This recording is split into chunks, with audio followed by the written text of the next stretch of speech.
I should have just been fucking gay.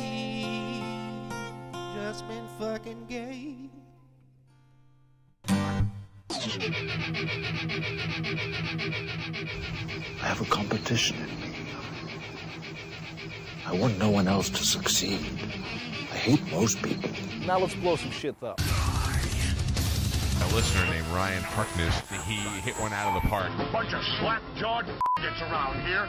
This stuff will make you a goddamn sexual tyrannosaurus. Just like me. I can't see without his glasses. 1 minute we're laughing, the next minute he's dead. Why would God let this happen? 37. My girlfriend sucked 37 dicks. In a row? Listen up, Tampa Bay. Hollywood Hulk Hogan here. I think I ate the bones. I ate the bones. I ate the bones. Sinkhole. Sinkhole. I spit on your spit. I piss on your spit. I shit on your piss. I fart on your shit. I laugh at your fart. We are friends again. What's happening? I spit on your spit. I piss on your spit. I shit on your spit. I fart on your spit. I laugh at your fart. We are friends again. Hey! Hey! I spit on your spit. I piss on your spit. I shit on your spit. I fart on your spit. I laugh at your fart. We are friends again. Hey, and welcome to the Ryan Harkness Show. I gotta remember to maybe chop out some of those F-bombs that are latent throughout all the opening reels. Welcome to the program, ladies and gentlemen. This is the Ryan Harkness Show. I am your host, Ryan Harkness, back from a little sabbatical that I didn't want to take, but had to because of health reasons. I'll get to that in a minute. But if you haven't noticed, I mean, it's been a fucking month since I've consumed alcohol. What you just saw in the opening sequence was the first sip of an alcoholic beverage that I've had in over a month. And we're going soft. We're easing back into the whole intoxication thing with a little nice French red wine entitled Le Rivet du Ciron. Fine product from the land of Costco. Yes, just finished a Costco trip. I'm back on my feet, ladies and gentlemen. I'm back in the game. I'm sorry about, some preambles, some opening explanations about what went on last week, what happened. Happy belated Thanksgiving to everybody, by the way. One of my favorite holidays that turned into a little bit of a debacle. So last week, there's obviously, I had a nice show planned and everything. We were good to go. I was even prepared like days beforehand. I was like, man, I got all my shit ready to go in the stack. It's going to be a good day on Sunday. And just a few days after Thanksgiving, obviously you eat leftovers. Thanksgiving is one of my favorite holidays because of the food. I love Thanksgiving food. I'm a fat boy at heart, though not a fat boy now because I've lost an exorbitant amount of weight, which I'll talk about. But a lot of you know that, and I won't belabor this too much, but I'm getting over a bout of ulcerative colitis, or I was rather. Well, it came back a little bit because I won't get into the reasons why. I kind of stopped meds due to advice from a new medical professional that I disagreed with, and lo and behold, I was right, and it came right back. So I had that come back. I was sick because of that. Still well enough to eat and everything, but a few days after Thanksgiving, it's leftover time. Having leftover parties. I believe this was Friday night. The show's obviously on Sunday.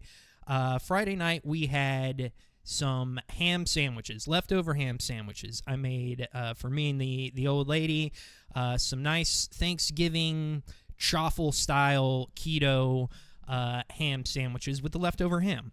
The ham was brought to us, by the way, from some friends that visited for Thanksgiving. I don't know if that has anything to do with what I'm about to get into, but anyway, that night, we had them for like lunch, brunch, or whatever.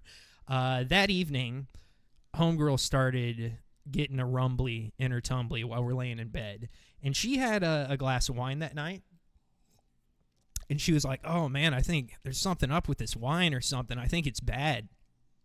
And she starts getting really queasy. Now, I've only known this fine woman to have thrown up once in like the 6-7 years that I've known her. She has an iron fucking tank of a stomach. She does not vomit.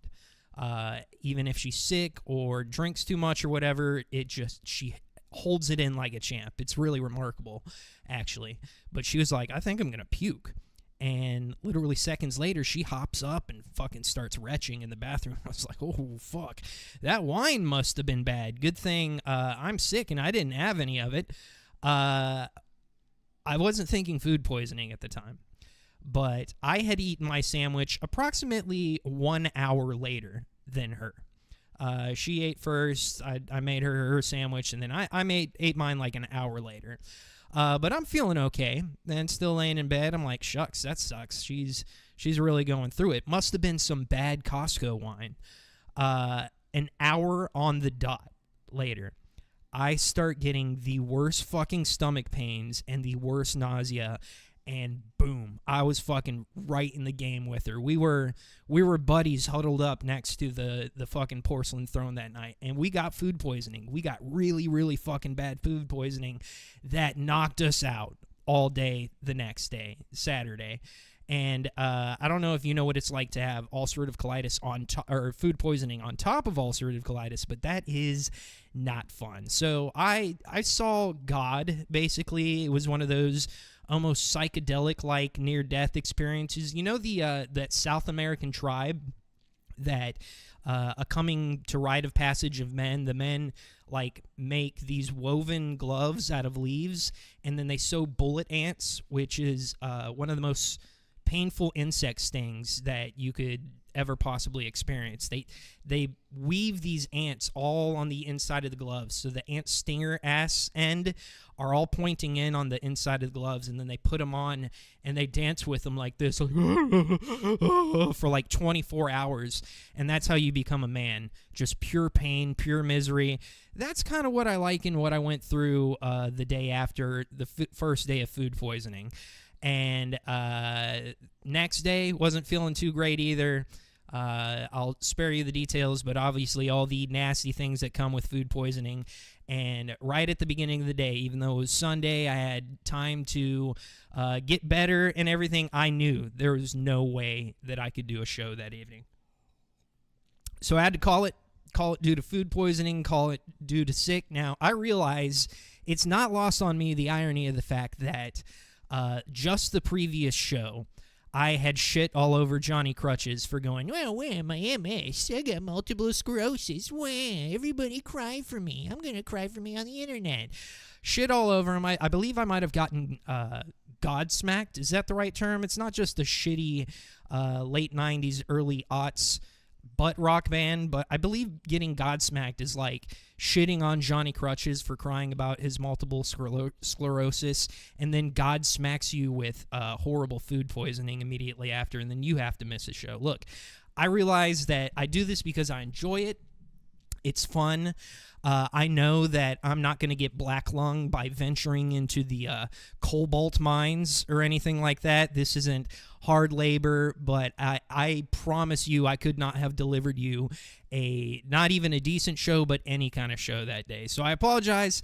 I'm back in the game. I've mended up, thanks to many of you. A lot of people have been very sweet due to the fact that I've been sick and sent literal things, which I might talk about later, but thank you to everybody for your well wishes. I'm back in the game, obviously back well enough to start drinking again during the program, so I'm very excited for that. And I'm very excited to be multi-streaming on not one, not two, but 3 different platforms this evening. Yeah, that's right. We are back on YouTube, ladies and gentlemen.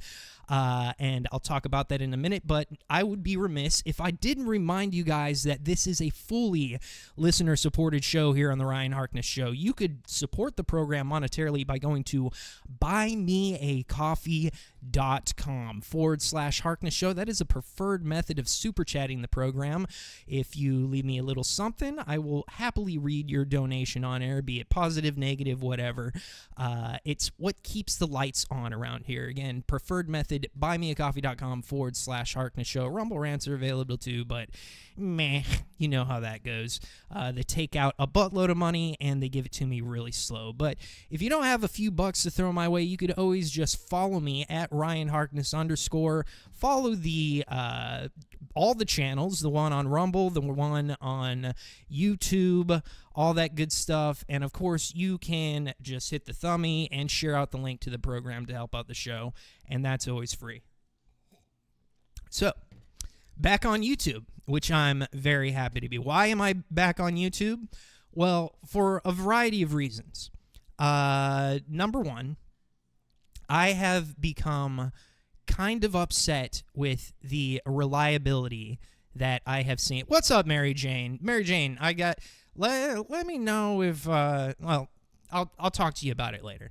I wanted to give you thanks on air for what you did for me, and I think I'll do it in a somewhat of a discreet way. Mary Jane sent me some stuff that really helped me out while I was sick, and thank you for that, and I'll talk about that in a little bit. Not just Mary Jane, other people sent me shit too. But why am I back on YouTube? Rumble has not been working well for me. I consume, and I've talked about this before on air, I am a blue-collar guy that consumes media. I got shows that I like that are on Rumble. I tried to support Rumble instead of YouTube for obvious reasons. They are the free speech platform. Rumble is, not YouTube. But my problem with Rumble, my main problem with Rumble, and I have other ones too that I'll get into. I'm not going to just shit all over Rumble tonight, even though it's kind of warranted. It doesn't work for me well. Unless, now here are the positives. Rumble works very, very well when I am sitting in front of my PC, hardwired into the internet, on a computer. That way. That's the only way that it really fucking runs tight. And I have no complaints when I'm doing that, but I'm typically not sitting in front of a PC. I'm a blue-collar guy. I'm out in the field working. I consume content on the Black Mirror, the phone. And I have a shitty Android phone. I have the Rumble app. When I listen to things on Rumble on the app, I like to have it in the background in my pocket so it's not hitting buttons and stuff. I guess I could get a Bluetooth speaker or something to keep the app constantly open and burn up more batteries. But all that to say, I like Rumble to be on earbuds, on a cell phone, in the background, in my pocket. That's the way I would like that to work. Rumble cuts out for me. And this is just my experience. I know that your mileage might vary. If you have lots of people tell me that, hey, I have an iPhone and the app works perfectly for me, that's great. God bless. But when I'm trying to consume media on Rumble, the app cuts out on me. Probably every 3 to 5 minutes max, and I have to go back into the app, find my place in it, open the video, find where I was in the video. It's a fucking mess.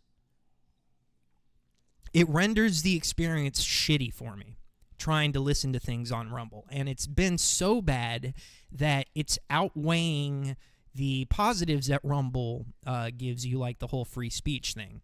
Other downsides, the streaming quality for a lot of people is a little bit shitty, where on YouTube it's always perfect. I don't know if it's a video rendering thing, however streaming works, but my face or anything that's moving on the stream typically gets pixelated on Rumble a lot. It stops for a lot of other people. And this is feedback that I get from other people too. A lot of people say that they'll try to watch the show. New listeners, new people that click on the show like, I'm going to give this guy a shot. They try to click on one of my streams and they get sent to an ad for like an Ozempic fucking drug alternative or a solar generator device or so, just ad after ad after ad, and they can't even get to my video. And they're like, look, I finally got into your video. I liked the show. I really enjoyed the program. It was fun and everything, but the ads are just getting fucking terrible. Not something that I've really experienced a lot of. I don't know if it's because of the ways that I listen to Rumble, but a lot of people are giving me food. A lot of people have been telling me that Rumble sucks dick with ads lately. They're just being inundated with ads. They can't really fucking get to what they're trying to get to. It's not great, man. You know, it's hard enough to garner new listeners just based on your own merits and trying to fucking play this game. It's way harder when the platform that you're on is just fucking, The Base Dan says it works half as decent on Android Brave browser if you...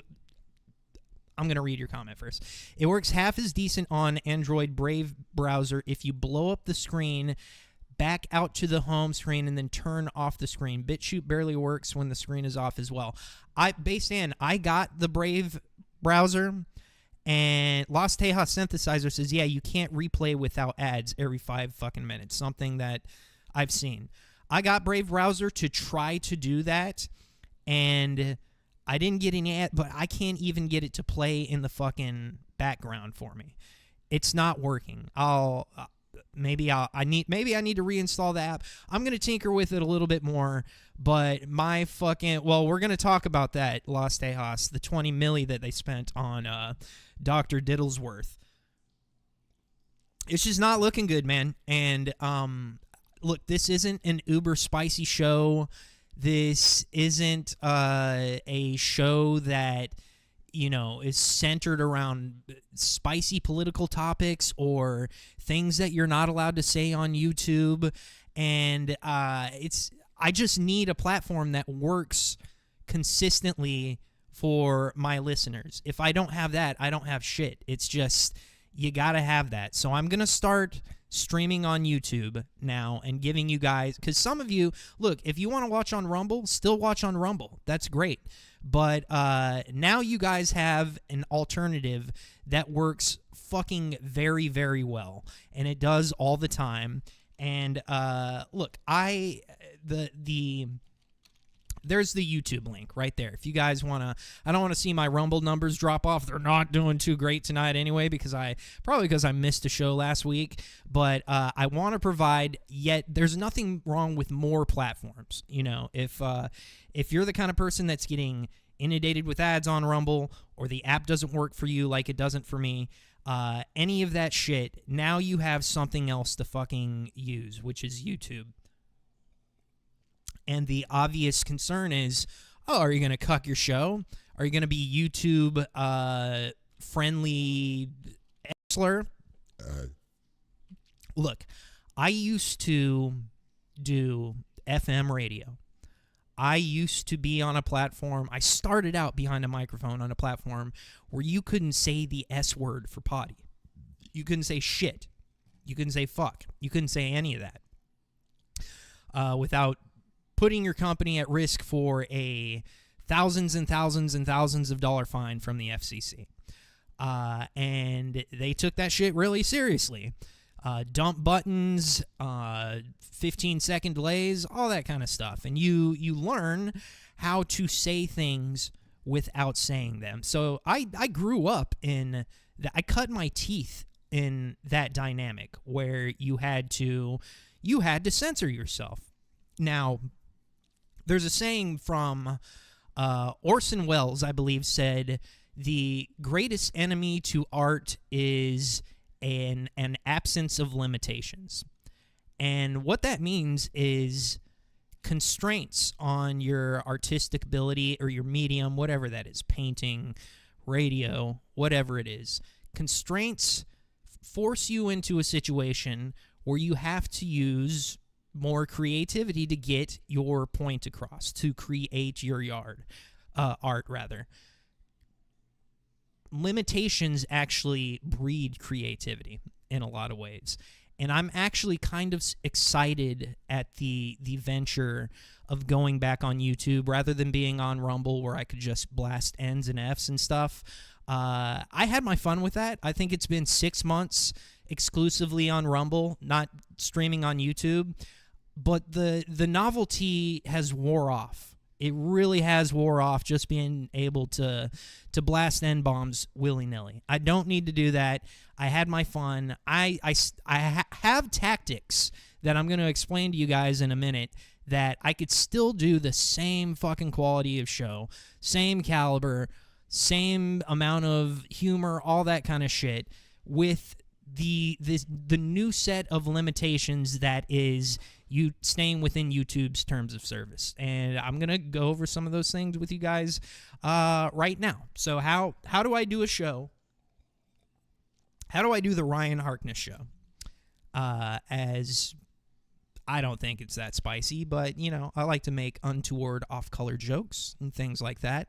How do I do that within the guidelines of YouTube's terms of service? Well, I already have a bleep button. I could say, you know, and whatever I want, you know, as long as I bleep it. Is it working?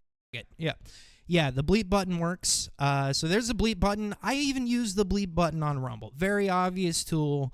So I got the bleep button. What else do I have? I have the ability to go to Rumble exclusive if there's something that I absolutely cannot talk about on YouTube. You know, there's probably some shit on YouTube that you can't even broach these days. I didn't even take the time to read YouTube's terms of service. The way I imagine YouTube's terms of service is you can't say anything cool, basically. But you could say things without saying them. And in the radio days, there was, and I'm fully admitting that I am completely stealing this from a guy that I used to work for, Bubba the Love Sponge, here out of the Tampa area. This is his. Nobody else really did this, I believe, but I am stealing from him. Shamelessly, I'm just going to do it. And unfortunately, like, a lot of you might not even like this one. It's complicated for a lot of people. A lot of people just don't get it, and you kind of have to be not a wordsmith or anything like that. Yeah, Rocky knows. Rocky Macabre, constraints breed creativity, 100%. You get it. This is kind of, and I can't explicitly say this is a code. All right, this is a code that I am going to use to say things without saying them so I could get around YouTube's terms of service. I'm not saying that, but I'm going to show, let's just call it a little trick. A little trickerino, okay? I think this had a few names. Opology. Whenever Bubba would say, so say he wanted to say a word like that you can't say on the radio, like fuck, right? All right, I'm gonna teach you guys the rules of opology. Now, opology is, again, I'm not explicitly saying it's a code. I don't know if I'm allowed to do that. It's just a little game we're going to play. That's a good way to put it. It's a game. Okay, and I'm going to show you this game called Oppin' It. Now, say we wanted to say a word that we couldn't say on the radio, like fuck, right? So we got the word fuck, F-U-C-K. Okay, this is really simple, but you got to get good at it to get good. Hey, Mary Jane in the YouTube chat. All right, I'm going to mod you. Can I do that on here? I don't know if I can. Let me see. Doink. Maybe I can in here. Mary Jane, please don't trouble yourself in the YouTube chat when it comes to, you're a mod in there too. Don't worry about, like, jumping between chat and chat. I want you to enjoy the show. So just, Daniel Maxfield, hey, what's up? Just worry about enjoying the show and, you know, kick the bots out of Rumble for now. And I'll take care of, for the most part, like N-bombs and stuff like that on YouTube. So all that to say, like, don't get stressed out and not enjoy the show because you're the mod. I just don't trust a lot of people, but I trust you to be a mod. All right. So you can't say fuck on the radio. Okay, so here's how you would op it. Here's how you would use opology. So basically, you got vowels and consonants. This is real easy, you guys. Vowels are obviously A, E, I, O, U, and I guess sometimes Y, but A, E, I, O, U. Now, all the vowels, you just say the vowel while you're spelling it out in the word. A, E, I, O, U, you would just say it. All the other letters, all the consonants, you put op at the end of it. So, F-U-C-K. To say, let's say, if you wanted to say suck my dick, okay? If you wanted to say suck my dick on the radio, suck my dick, remember, we're going to put an op behind every consonant, and you're just going to say the vowel if it's a vowel. So suck my dick would be sop, you. Now, here's one of the things. See how it's CK? It's the initial consonant sound. You wouldn't say, this is one of the special rules of opology, you wouldn't say cop cop. You would say double cop for the CK. So suck would be sop you double cop. And then you could say my, so you just say my. And then dick would be dop I double cop. You guys get it? Suck my dick now becomes sop you double cop my dop I double cop. Pretty easy. And it sounds funny, too, which is one of the great things. Like, when you're on the radio, and you're like, hey, everybody, you could just sop you double cop my dop I double cop. People that get good at it are kind of like, okay, I get what that means. He said suck my dick on the radio without saying suck my dick on the radio, and it sounds funny, too. Sop you double cop my sop I double cop. So that's the long and short of it, and those are the weird rules in there too. If it's a double, like a CK, like you see, you just put double cop in there. Let's try another one. Fart. You could say fart, but we're just doing words. All right, fart would be fop a rop top. Fop a rop top is fart. Pretty easy. F, fop, A is a vowel, R, rop, T, top. Fop a rop top is fart. Okay. Take a word like, now I'm not saying kill.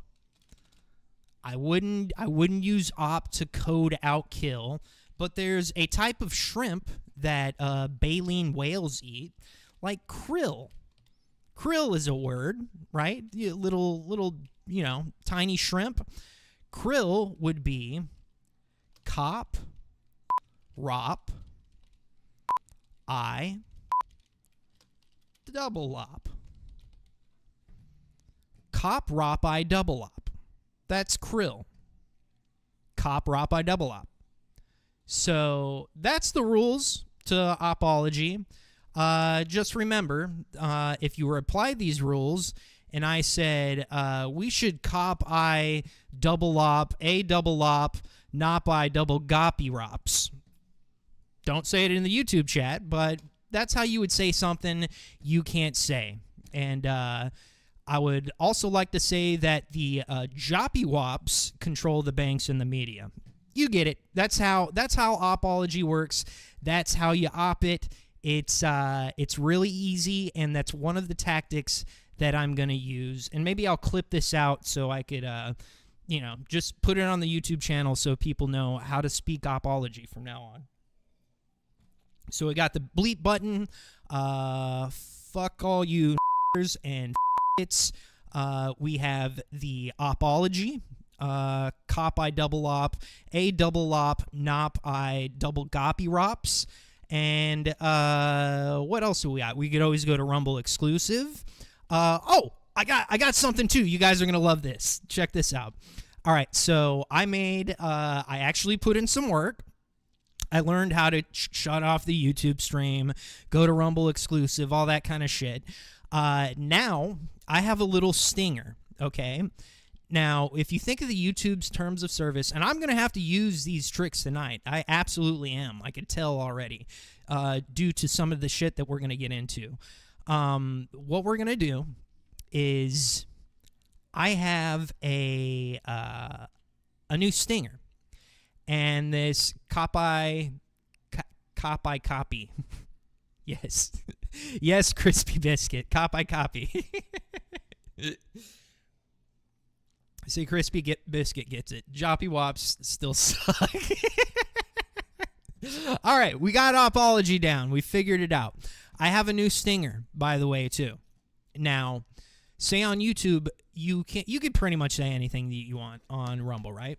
You can't like blatantly glorify violence on YouTube. They'll pop you for that. So you have to. Everybody's seen the Trevor Moore thing where he's I think like Revenge of the Sis plays it on their rejoiners, where it's Trevor Moore and he's like, one thing that you cannot say, it's completely illegal to say, is that I would like somebody to assassinate the president of the United States. I could say it right then because I was saying I don't want that to happen or whatever. Same premise. I cannot advocate for violence on this program, but you guys know the Beach Boys song, "Wouldn't it be nice if we did, wouldn't it be nice, I made a stinger that says, "Wouldn't it be bad?" So anything that I want to say that would, normally if I just went out and said it, it would be against YouTube's terms of service. I'm just going to play this stinger, and it will be an automatic disclaimer letting the YouTube moderators and the listeners know that I don't want what I'm about to say to happen. It would be bad. Wouldn't it be bad if? So let me give you an example. This is how that would work. Wouldn't it be bad if Nancy Pelosi got raped by a pack of s***ers? That would be awful.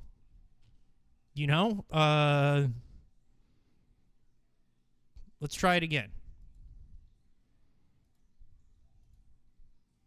Is it working? No, it's not working. OBS, come on. Let's try this one more time. Wouldn't it be bad if all the other CEOs from all the other healthcare companies got popped like that guy? That would be bad. That would be bad. All right, so you guys get how that works. I got Opology. I got the Wouldn't It Be Bad stinger.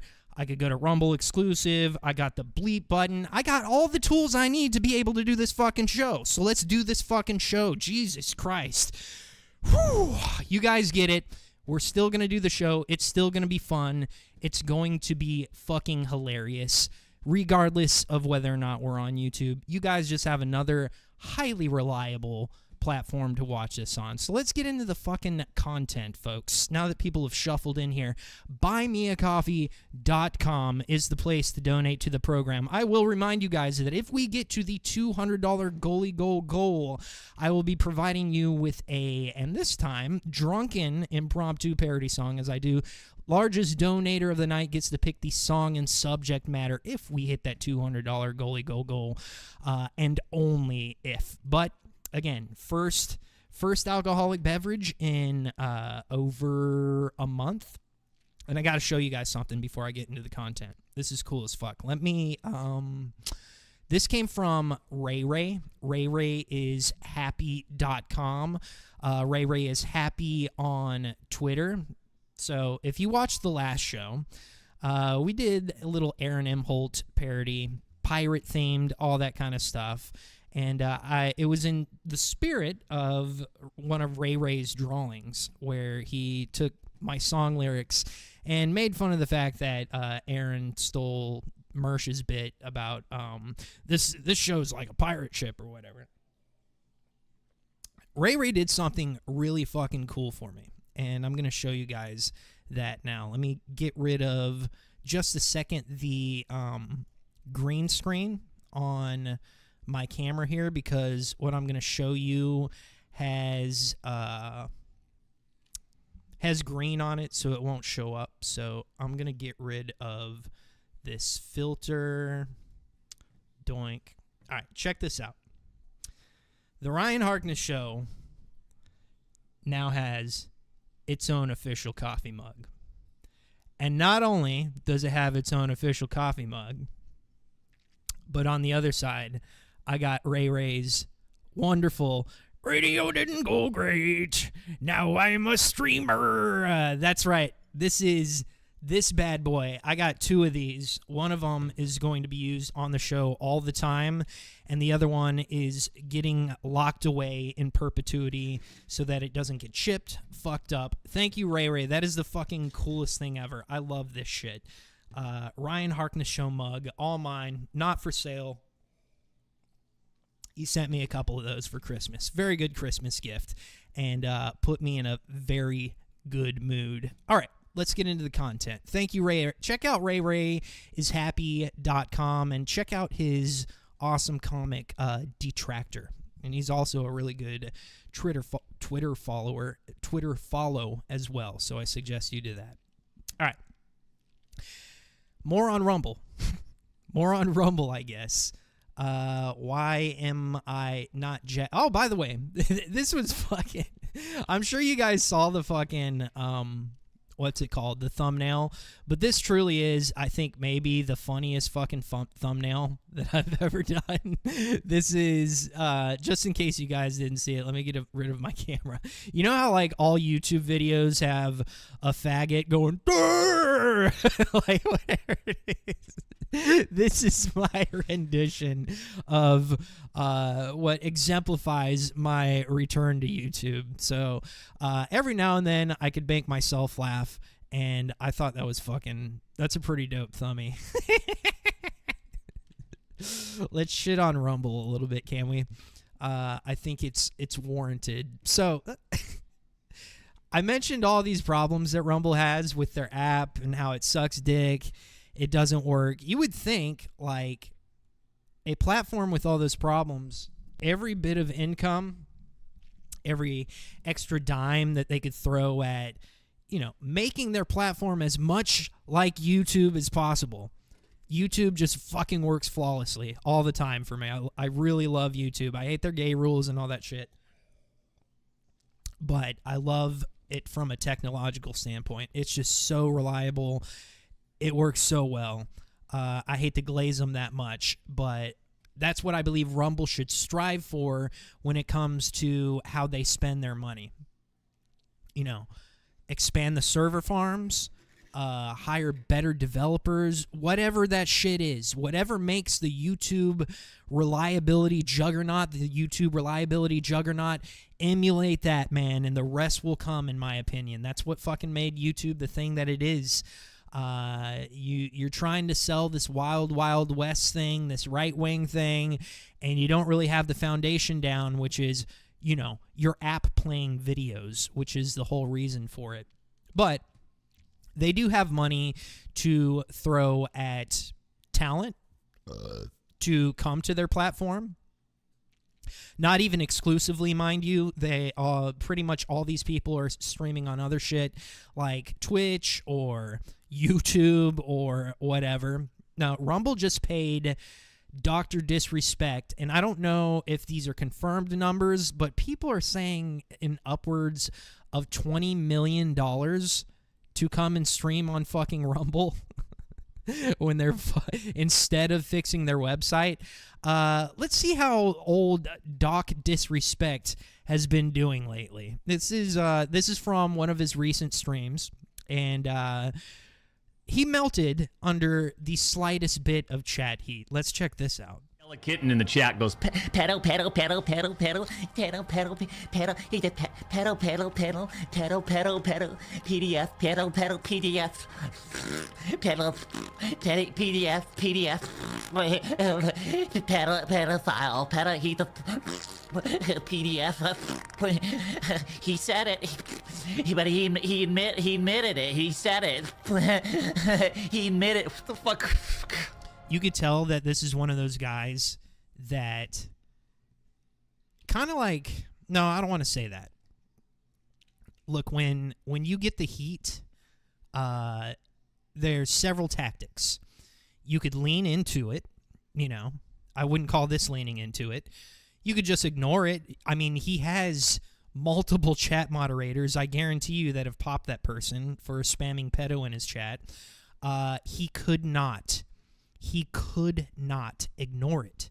He saw the pedo, and it caught his eye. He got distracted. He couldn't play his Call of Duty anymore, and he had to fucking amplify it. The Streisand effect. Pedo. And now he's trying to clown on him by doing this retard shit. Rumble paid this guy $20 million when he admittedly messaged an underage girl. Admittedly sexually inappropriate things. There was no fucking way around it. He had to come clean. I guess he didn't get poppity popped in any legal sense, but he did get kicked the fuck off of Twitch for it. And I believe rightfully so. You don't want that stink on you. So now Twitch's refuse is Rumble's golden boy. And this is what they're fucking propping up. This is what they are pumping money into instead of servers, instead of making their fucking app better, instead of making things work better. We got this. Skeleton in the chat goes pedo. And who watches this shit, by the way? Who watches a grown man in a wig play fucking video games? This is infuriating. I mean, I guess, look, I'm not shitting on them for having a market and taking advantage of it and all that kind of shit. God bless you. If you can make your dollars on the internet, fucking make them, baby. I love it. But, what, are you children? Who is watching this fucking garbage? A grown man play video games and go, yeah, best, two-time fucking Blockbuster champ, which is kind of a funny joke. I admit that. The two-time Blockbuster video champ or whatever. I get the appeal. Video game streams are not my thing, but Rumble seems to be like trying to parlay to get the kids in with this Dr. Disrespect gamer shit, and I don't think it's going to work. I think they've gotten way too into Cat Turd Land and Dan Bongino Land, and everybody just considers them the shitty YouTube that doesn't work, that is formerly known as Gab, formerly known as BitChute, formerly known as Odyssey. You know, all these formerly known as DLive. All these platforms that everybody that couldn't fucking hack it terms of service wise on YouTube, and there's innocent fucking bystanders that just got popped because of the adpocalypse and all that kind of shit. I get that. But it pushed we Nazis all the way into these dark corners of the internet, and now that's what Rumble is fucking looked upon as. Just a shitty fucking right-wing YouTube that doesn't work well. And I think this puts a little bit of credence that they're recognizing that it's not working. We got to do something different. The 18 to 24 demo isn't really enjoying the comedic stylings of Cat Turd. So let's do this. Pedal,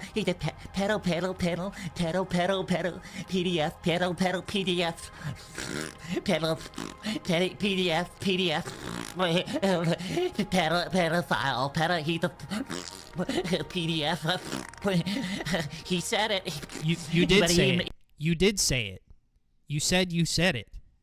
He admitted it. Remember when he admitted it? He admitted, and he fucking he re-uploaded, what's the word? He edited his comment, his tweet, like fucking 50 times.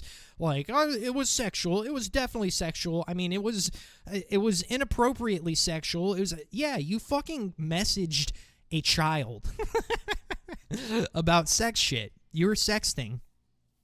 And it's pathetic. Look, people DM me, and it's typically like, hey man, you're just want to let you know it's a bright spot in my day on Sunday evenings. I work at the Knick Knock factory, hate my job or whatever, but thank you for the couple hours of laughs and entertainment that you give me. And I love DMs like that. I don't look into whoever's sending them, their age or anything like that, but I'll usually respond something like, I'm glad I could fucking put a smile on your face, brother. Keep listening. Shit like that. But if somebody was explicitly like, I am a 16-year-old fan of yours, number one, I'd probably block them and definitely not DM them back. But if I did DM them anything, it'd be like, I think my show's inappropriate for you. Thanks for listening, but I can't talk to you. And then never talk to them again. This guy has the world, nice freeze frame, by the way, the world at his fingertips, making money playing Call of Duty, making millions of dollars playing fucking Call of Duty on Twitch. And he threw it away for this dangling carrot of underage pussy is what it was. Like, that probably wasn't the first underage girl that DM'd him, and he shot his shot. And it's indicative of somebody that cannot mind their manners. Somebody that does absolutely have these proclivities. And now Rumble's paying him $20 million. He said it. He admitted it. What the fuck? Yeah, what the fuck? What the fuck indeed, Dr. Disrespect. Social Observer for a dub on the Rumble side says, Virgie found his streaming niche. He fucks with furries in VR land, and it's hilarious. I saw that Virgie did a VR stream. I think I'm going to check that out. I don't do gaming streams typically, but I do like Virgie, and I have seen a couple of his gaming streams that I liked. I didn't know that he was doing VR shit, but I'm going to check that out. I'll actually make a note of it. And thank you for the dub, Social Observer, kicking us off with $20, getting us started tonight. Let me put your name in the dealio thing there. Forgot to do that. Goal leader. Remember, if we get to the $200 goal, you guys get a free parody song. Not a free parody song. You're paying for it, obviously. Social Observer. Largest donator of the night gets to pick the song and subject matter of that thing. And you can see Social Observer down there. He's the current leading donator. If he was the big dog at the end of the night, he would be able to pick whatever song that was. So that's how that works. Thank you for the dub, sir. Let me check the coffees. Again, buymeacoffee.com is the preferred method of donating to the program. Let me refresh that. We're caught up there. So that's Rumble. Not really secure in investing in the future of this platform. It's got an ick to it. It's got like a right-wing boomery ick to it. Because remember, with this election, we are now the man. We are now, how Globo Homo was the man, and Citibank and McDonald's and Bank of America and Klaus Schwab and this and that would change their Twitter, online profile, social media PFPs to a black square to honor George Floyd, or Black Lives Matter, or a rainbow flag during Pride Month. That's when they were the man. You guys got to realize we're the man now. And a counterculture always rises against the culture, the man. So Rumble is kind of taking the position of the man, and if you look downstream where culture is going to be heading, not the best place to be, because people are going to start rebelling against the cringer aspects of the right wing, of anti-woke shit, of all that stuff. It's coming right around the corner, and that's why you have to police your own, and that's why you can't put all your eggs in these fucking Dan Bongino cat turd baskets. It's just not really a good idea. Not a good idea, folks. And I don't see it working out well. And they've put all their fucking eggs in that basket, and they're out of eggs. And the handful of eggs that they still have, they're like, oh, maybe we should hire a pedophile. It's not looking great, man. So I'm not streaming on Rumble anymore, but I'm not streaming exclusively on Rumble anymore, that's for sure. I got another Dr. Disrespect joke for you. This is at the Streamies. I don't know what they call them. It was like Streaming Awards or some shit. Somebody made a little dig. But Streamer Awards turns 4 this year. Which means in only 13 years, we'll get a DM from Dr. Disrespect. Oh.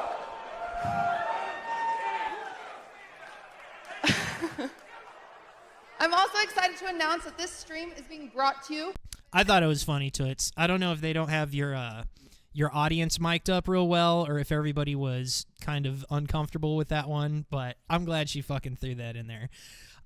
So this came from I don't know if it's a game show. It's probably like an internet game show or something. One of those ones where, you know, the one where they put two people who are dating each other and they like hit the button when they want to get out of the date or whatever. I think this is kind of like one of those narrow it down from a large group of people to a little group of people kind of dating shows. But they hand them balloons and you pop the balloon when you throw somebody out. Look at this group of ladies. What one sticks out to you? That not the guy in the back there. That's I think one of the gentleman callers, one of the contestants. What do you notice about contestant number 2 there? Very long, lanky, something like that. The guy that comes out immediately pops this trans woman's balloon. I had to be, oh shit, I was fucked up for a second. Because wouldn't it be bad if I said the bad word for trans person? That would be bad. I almost messed that up. Homeboy comes out and just pop. Now, is that a black? Yeah, that's a black guy, by the way. He immediately pops the trans woman's balloon, and in solidarity with her, a few of these other chicks. You know what? Screw you, buddy. They weren't too happy about that, but I love with such supreme confidence. It was almost like spiking a football the way he popped it. Bam!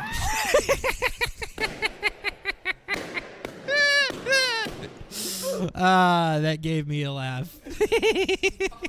One more time. She's not even looking.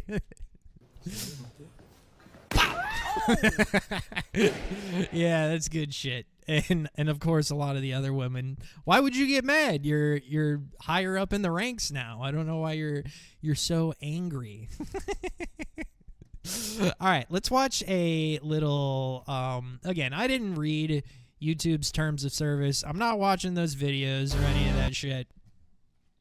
I'll probably have to go back to YouTube school after I get my next strike. I am currently strike-free, by the way. This is a crystal clear. I don't know if the warning that I initially got stays up, but I had 2 strikes for months, and I stopped streaming on YouTube. I got nothing now, so it's all good. No bubbles, no troubles. I would have to fuck up really bad to lose my channel. And maybe I'll do that tonight.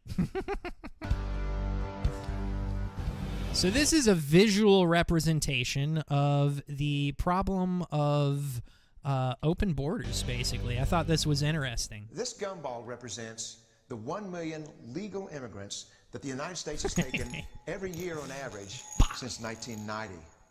Now, who in the world deserves our humanitarian compassion? The World Bank has one measure of the desperately poor of the world. Let me read Rocky Macabre. Rocky Macabre for 20. That's 4 fucking coffees. Thank you, brother. That's a good dono. You and Social Observer helping me out tonight. Rocky Macabre says, hey now, Virgie also annoys stupid women and normal homosexuals. You know, a lot of people don't like Virgie. I don't really know why. I like Virgie a lot. His style jives with me of not really giving a fuck about this whole internet thing. I like Virgie a lot, and I need to watch his stream more because I need shit to watch. Thank you, Rocky Macabre, for the 4 coffees. I don't think he annoys you, and he definitely doesn't fucking annoy me. Let me put that in the deal. You're now tied for Social Observer for 20, so I'm going to put both you in there as a tie. Where is that? Goal Leader, Social Observer, and Rocky Macabre. Alright, that'll work. That's good enough. Center that. Transform, center horizontal. And we are now up to Rocky 20. Good start. Let's watch our vid. Thank you, Rocky. Appreciate it. Thank you for the support, sir. I need it tonight. Numbers are a little low when I haven't streamed in fucking 2 weeks. They make less than $2 a day. And how many people make less than $2 a day in the world? We'll start with Africa. In Africa alone, there are 650 million people who make less than $2 a day. 650 million. And in India, another 890 million people, desperately poor. China, it is fucking crazy to think, like, people are jaded by the numbers of, because it's hard to see the forest from the trees. We live in the United States. You know, if you, wherever you are, unless you're like really rural, when you go to the city and shit, you're like, the traffic's stacking up anywhere. The United States is a really, really crowded place, isn't it? It's not at all. 350, it's probably closer to 400 million at this point after all the people that we've let in. But other parts of the world, though, you know, America's big too, but other parts of the world are so massively populated that the common American mind just doesn't even comprehend a country with, like, India with over 1 billion people in it, or China with over 1 billion people in it. I think India might be like close to 1 billion or whatever, but there's so many fucking people. And we here, with all our land and our riches and all that shit, even though shit sucks real bad right now, we think, because of all the propaganda, like, the world has been overrun by white people, and they're just strangleholding the whole fucking, all the poor people of the nation. Look, we are the minority. I think white people are something like 7% of the world's population. It's minuscule. 180 million people making less than $2 a day. It's a lot of and unfortunately, gumballs. the rest of Asia has a heartbreaking 810 million people who the World Bank says make less than $2 a day. And finally, there's 105 million of Latin America's population that are desperately poor. So, by the way, that was the metric that who runs the World Bank, the Joppy Wops, are telling us that it's our fault that all these people are poor, which is completely untrue. That's not fucking true at all. And that's the reason that we have to take these fucking people in. Told the World Bank. Look, America is a fucking nasty pig that has fucked up the planet in a lot of ways, but not all this shit is our fault. And we ain't making these people make all these fucking babies. Are 3 billion people in the world. 3 billion people who are desperately poor, making less than $2 a day. That's 3,000 gumballs. And every year, we take 1 million and suggest that we've somehow made a humanitarian difference. By the way, this is an old-ass video. We ain't taking 1 or 2 gumballs. It's like, shit, I don't even know. I think it's been 20 gumballs in the last handful of years. We don't pull our immigrants from these desperately poor populations, do we? These people are too poor, too sick, too disconnected to make it here as immigrants. We tend to pull our immigrants out of the better off poor of the world, and Mexico tends to define the type of immigrant that we bring here. See, this is the olden days when our illegals were just Mexicans. The good old days, actually. I miss that. Quality of people come from Mexico, and Mexico is poor. How many people in the world live in countries that have... God damn it. What did I do? Baystan says, I went to Hong Kong back in 2003. You couldn't even walk around without people being an inch from your face. I know, dude. Like, I haven't been to Hong Kong. I haven't been to China. But the video evidence that I've seen of how fucking uncomfortable it makes me, where the air quality is just fucking full of fog and glyphosate and people are shoulder to fucking shoulder, it makes my skin crawl thinking of being in that dynamic. I could not fucking do it, dude. It's scary shit to me. Average incomes lower than that of Mexico. And the World Bank tells us that that number is... Shout out Ethan Ralph, Mexico. Mexico's the shit. These 3 billion plus another 2.6 billion people. 5.6 billion people in the world who live in countries with average incomes below that of Mexico. That's 5,600 gumballs. And so what is it that the elites are telling us? They're telling us that when we take this 1 million immigrants, that we somehow or another are tackling world poverty. Double our immigration to 2 million a year. We couldn't make a noticeable difference. And we may be really hurting the impoverished people of the world because the million that we do take are among the most energetic, often the better educated, certainly the most dissatisfied. Don't you want to just shove those gumballs over? I mean,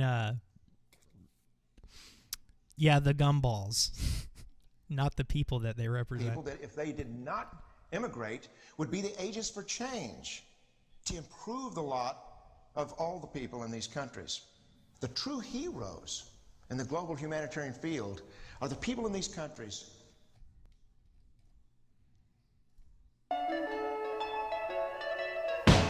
Wouldn't it be bad if all those gumballs died horrible deaths?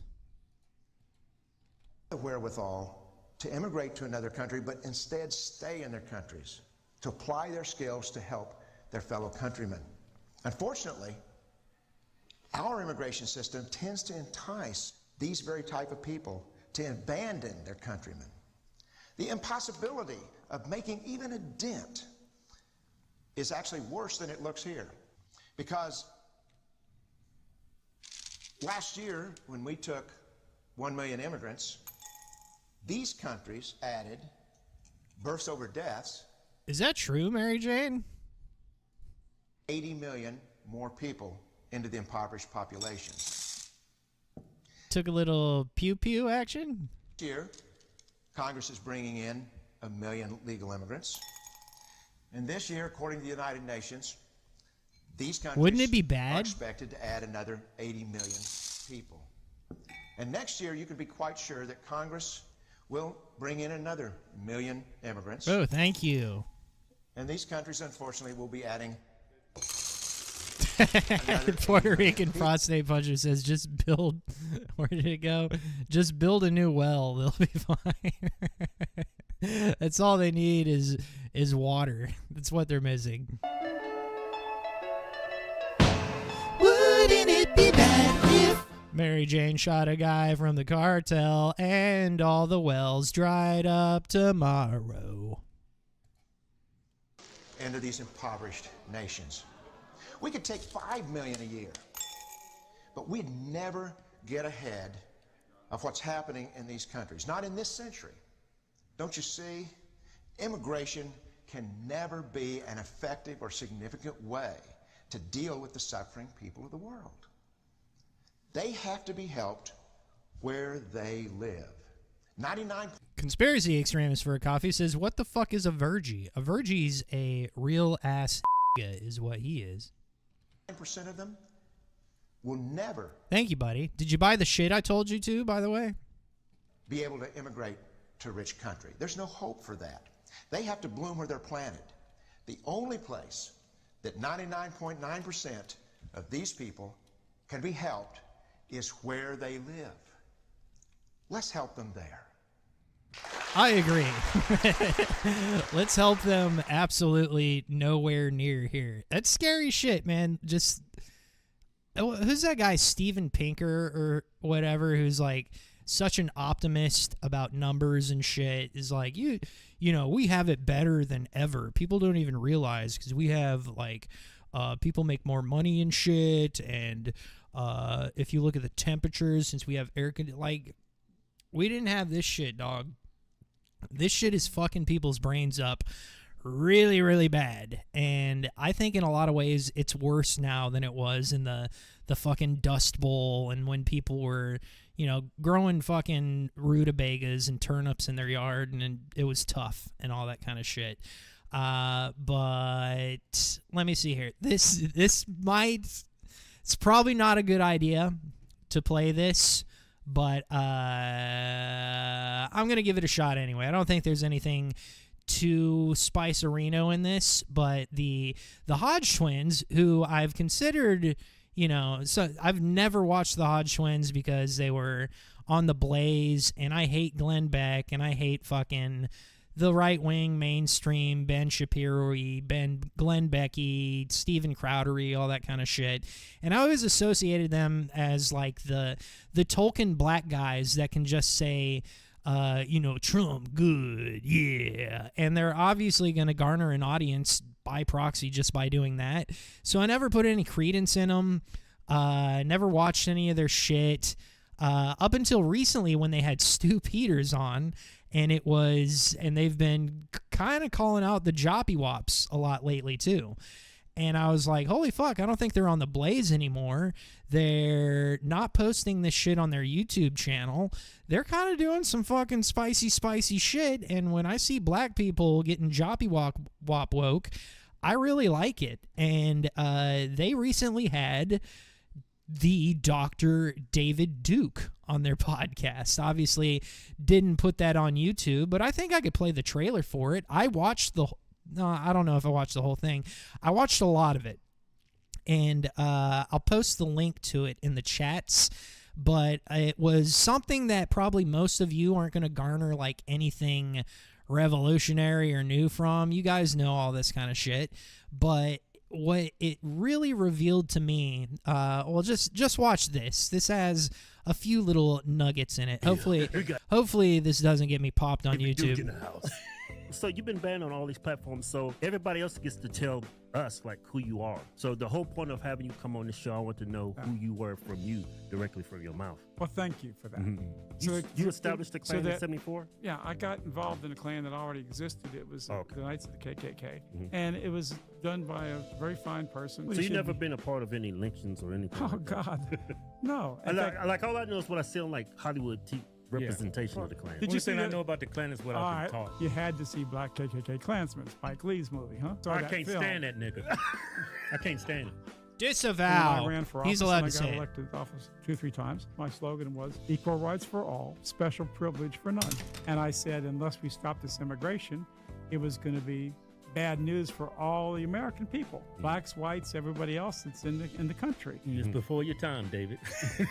Well, maybe it was the great replacement theory. It's not a great replacement theory. It's a great replacement fact. It's happened. Yeah, right. Even blacks have been replaced. We used to be number 2 in this country. That's exactly right. Even blacks have been replaced. That's a really good point. So I had a father in my home, but I didn't really notice at the time. But none of my black friends had fathers, and a lot of them today, they're all in jail. This is a Christian country, and if you go to any bookstore or you just turn on the movies, you see so many movies that really just rip Christianity and even rip Christ. Right. There's one Nazi state, and it's really Israel. Back in your young... Disavow.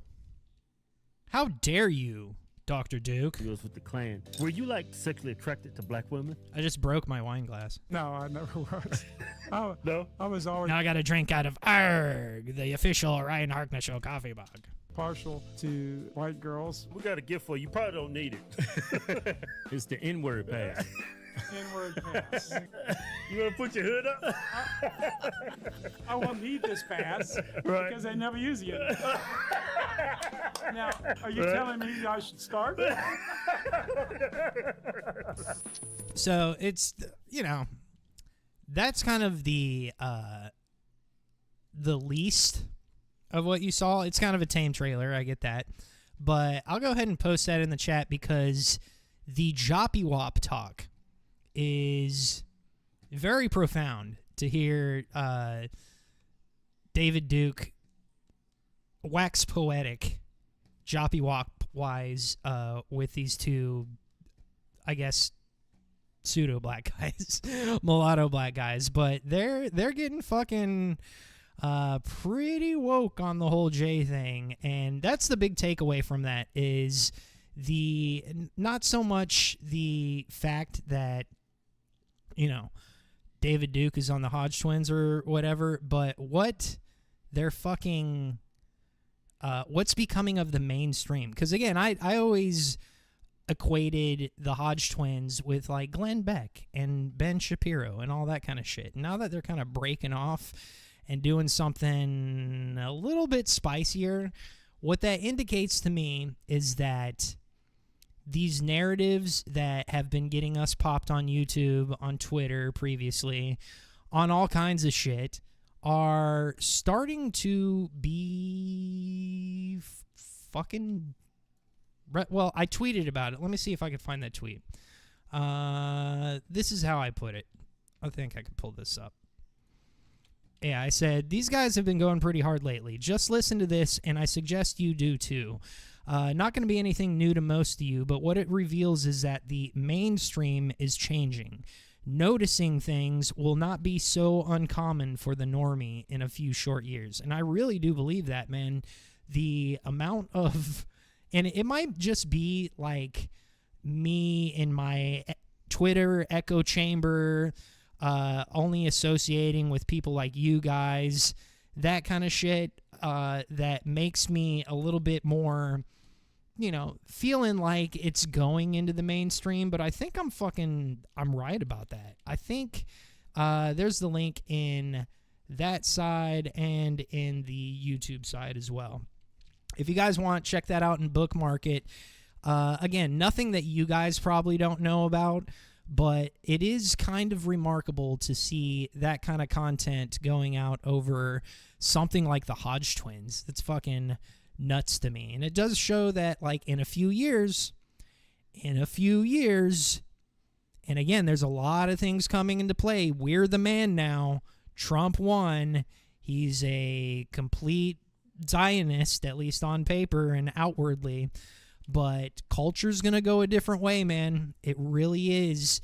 It's just what you see on your internet feed is a delay. Like, there's a delay on this stream by a few seconds. There's a delay of 2, 3, 4 years when it comes to people that are tuned in, like you, to what's really going on, and then the rest of the people kind of catching up with that. And then we evolve before they do, and we're on to the next things and the next things that are going to take them years to fucking get a hold of. But that's the way it works, and I think we're going to see some fucking... We are in strange, interesting times, and we're going to see some things that we have never fucking seen before.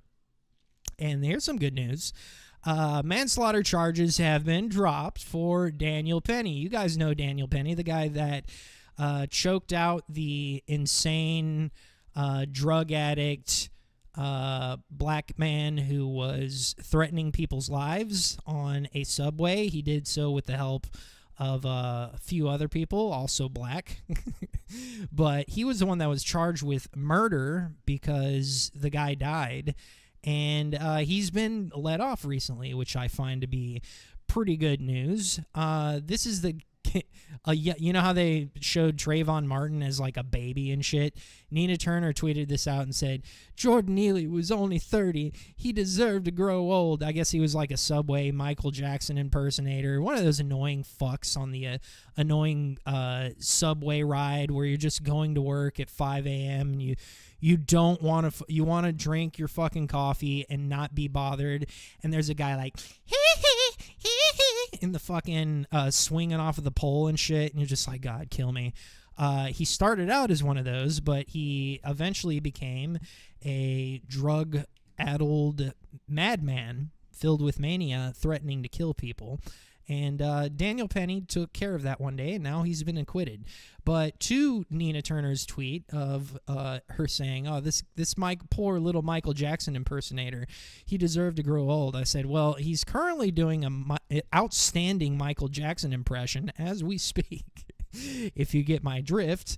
And, yeah, Daniel Penny got released, and Black Lives Matter is not so happy about it, and several of, I guess, their representatives had some shit to say. Let's check that out.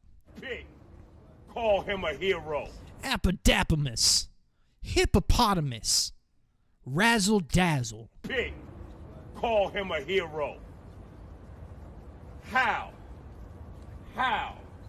Because he's Would a Daniel hero. Penny be a hero? Because a guy high on drugs was threatening to kill everybody, and he stopped him. That's kind of the definition of a hero.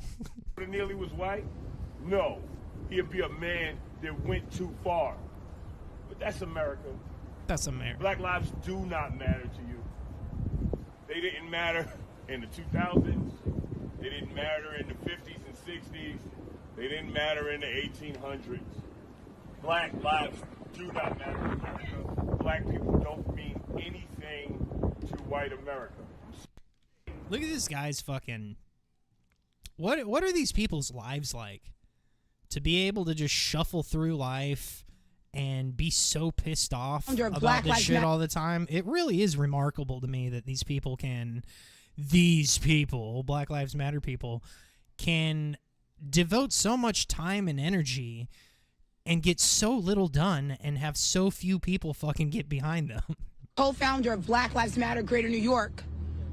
I stand here heartbroken because I have to hug a father who knows that the murderer of his son will most likely go free, who has to look in the face of a jury that no matter the facts, no matter the expert witnesses, no matter the people... Why do they always, they never ever address the shit that actually happened and what the guy did? You know, if it's a black guy and he's dead...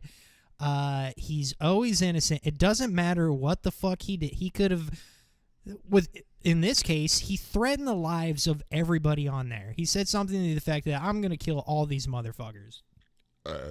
He was tweaking out, doing weird shit, and he started hitting people. He started getting violent.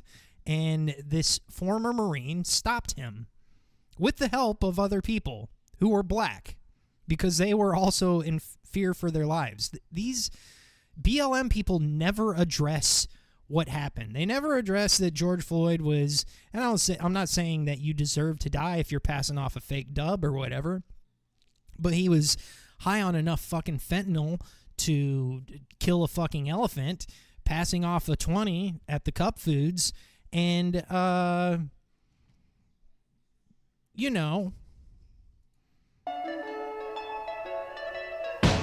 Wouldn't it be bad if people equated African Americans to primates and said something like chimping out? That would be bad, and I would never do that. Yeah. On that train that day to let Jordan go, you will kill him. They will not find a white man guilty of killing a black man in modern day America. Derek Chauvin. They found him guilty of killing one man 3 times. This is no different than Jim Crow. This looks like a picture out of the picture book when you look at that anonymous jury. We have baby boomers.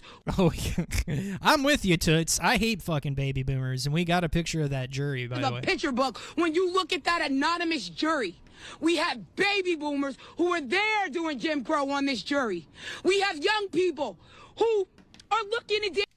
I don't know how old you think baby boomers are, lady, but they're not old enough to have been calling black people boy, and as you so eloquently put it, doing Jim Crow.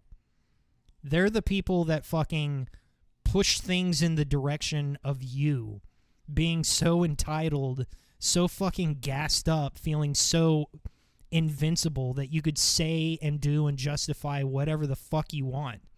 Those are baby boomers. Baby boomers aren't the golden generation or old racist white people.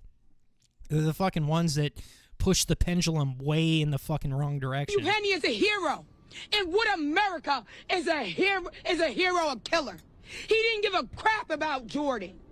The medical examiner said Jordan turned purple. Yes, black people can turn purple when they're denied oxygen. I believe they call that blurple. Black people turn purple. It's called blurple. Everybody knows it. Well, we do. Y'all don't know about blurple. Black people turn purple. It's blurple. Turn purple when they blurple. They turn blurple. Black people is turning blurple everywhere. Wouldn't it be bad if black people turn blurple? People can turn purple when they're denied oxygen. Every lab report showed he died of asphyxiation. Lab report said died of blurpleness. He got blurped. My nigga got blurped. That doesn't matter because they want to spare Look at him. He's getting blurped right there. Man, the penalty of his crimes. America has not changed, and I hate to say it, it may never I double goppy, Rob. change. Next. And people who keep asking, are we going to riot? Are we going to protest? Is that what's needed? Do glass have to break? Do cars have to burn for a black man to get justice in America? We can't show up with peace. We can't show up with facts. We can't show up with evidence and witness after witness. You give us nothing. And then you ask us to love this country. America hates black people, and we see it. I don't hate black people. Jury pool. I like black people. They're funny. I don't like you. A black man was lynched, and his name was Jordan Neely. No, he wasn't lynched. He was choked out and then died of a drug overdose, just like George Floyd did. Allegedly, maybe. I don't know. Not by Double Goppy Rocks getting real cop hop eye mop popped out. That's what we're looking at tonight. All these not by Double Goppy Rocks turning blurple and going all cop hop eye mop pop. See, it's hard. That's why people don't like it. Cop hop I rop mop. Cop hop I rop mopping out. You don't want to cop hop I mop rop out. If you're not by Double Goppy Rop, don't cop hop I mop rop out. And then you might not get choked the fuck out and die. Moving on, ladies and gentlemen. This is a fully listener-supported show. Help me get to my goal by giving me money at buymeacoffee.com/Harkness show. This is the first time that I've drank alcohol in a month. I'm getting toasty. I'm starting to get into my groove. It's going to be fun. If you want to have a really fun parody song where I sing about Not by Double Goppy Rocks, cop hop I mop ropping out, well, maybe you should throw me a few bucks and get me to that goal, and then we will do that tonight. Moving on, and make sure you hit the thummies on everything. Follow my YouTube channel if you guys are Rumble people. I know you guys have a YouTube because it comes standard on all these devices. If you're YouTube people, follow my Rumble channel, all that good shit, and hit the thingies and share out the links. That's all free and helpful. So, yeah, that's Daniel Penny. Good for him. Getting off the way he should. But that's not all we got. This is, you remember that Not by Double Goppy Rop said that there's drawings of the jury. Well, here's a drawing of the jury. This is from Isaiah Carter, a black man, tweeted this out, by the way, a very base black man that I follow on Twitter. Which one of these people do you think wasn't about to acquit Mr. Daniel Penny? Which one of these people do you think was thinking, you know what? I think he killed that young black man. you know, the uber racist Jim Crow boomer, that looks like a Jim Crow boomer with not one, but 2 COVID masks in 2024. And to Isaiah Carter's tweet, I tweeted this, which is, and this is absolutely true. I know that it's a trope at this point, but if you're still wearing a mask in 2024, I fucking hate you. I get that's a normie, not even a normie, but just like a regular everyday take. At this point, I'm enraged when I go to Publix and I see a white-haired, chubby boomer man or woman wearing a mask. They're sauntering because they're so unhealthy, and God forbid they get in front of you in line and they do that fucking boomer saunter, and you could hear them sucking air through their mask. They have nowhere to be in any time soon. They have no appointments to make, no work to go to. They're living off the fat of the boomer land and Social Security, and just being in the way from a societal level, from a literal level where they're right in front of you and you want to get around them. I hate people that wear masks in 2024. Again, I realize it's a trope. But tropes and cliches are tropes and cliches for a reason, because there's inklings of truth in them. Yeah, there's your culprit right there. There's the boomer that I would love to cop I double lop, like Daniel Maxfield is saying. Cop I double lop all boomers now. Just fucking end this shit. End this shit now. Your time has come. The day of the Rop O Poppy is here for you boomers. Your day is done. Let's get into the... I'm not going to ban you, Daniel Maxfield. You're staying well within the chat constraints of the YouTube chat terms of service. You're doing fine. You're very good at opology. Cop I double op all bop double O mop e rops. United Healthcare. The United Healthcare shizooting. Let's get into that. Because I have some thoughts. And I've been called a fucking leftist on Twitter over this a lot. I am a leftist. I am a, all the things that the cat turd Americans will say about anybody that has an inkling of a pushback to the narrative of the cat turd right. But I truly believe this. And this is one of the things that I am absolutely most passionate about. So you guys know the general story. Let's talk about the murder of Brian Thompson, CEO of United Healthcare, one of the, if not the biggest health insurance companies in the United States, if not the world. And let's go through this. This is a... Wouldn't it be bad if... This is a graphic of claim denial rates by insurance companies. Now we got 1, 2, 3, 4, 5, 6, 7, 8, 9, 10, 11, 12 companies listed on here. Kaiser Permanente, Oscar Ambetta, Industry Average, which isn't a company, it's the industry average, I assume. BCBS, which is Blue Cross Blue Shield, Cigna, Molina, Aetna, CareSource, Athern, Medica, and United Healthcare, which is the biggest one. If you see that down at the bottom, I'm sorry for all you audio-only people, but these claim denial rates range from about 7% on the low end to 32%, just roughly 1/3 on the high end. And who do you think is on the high end? That's right, ladies and gentlemen, United Healthcare. Out of all the people that pay their claims, that pay their claims, their what's it called? Premiums, their healthcare costs.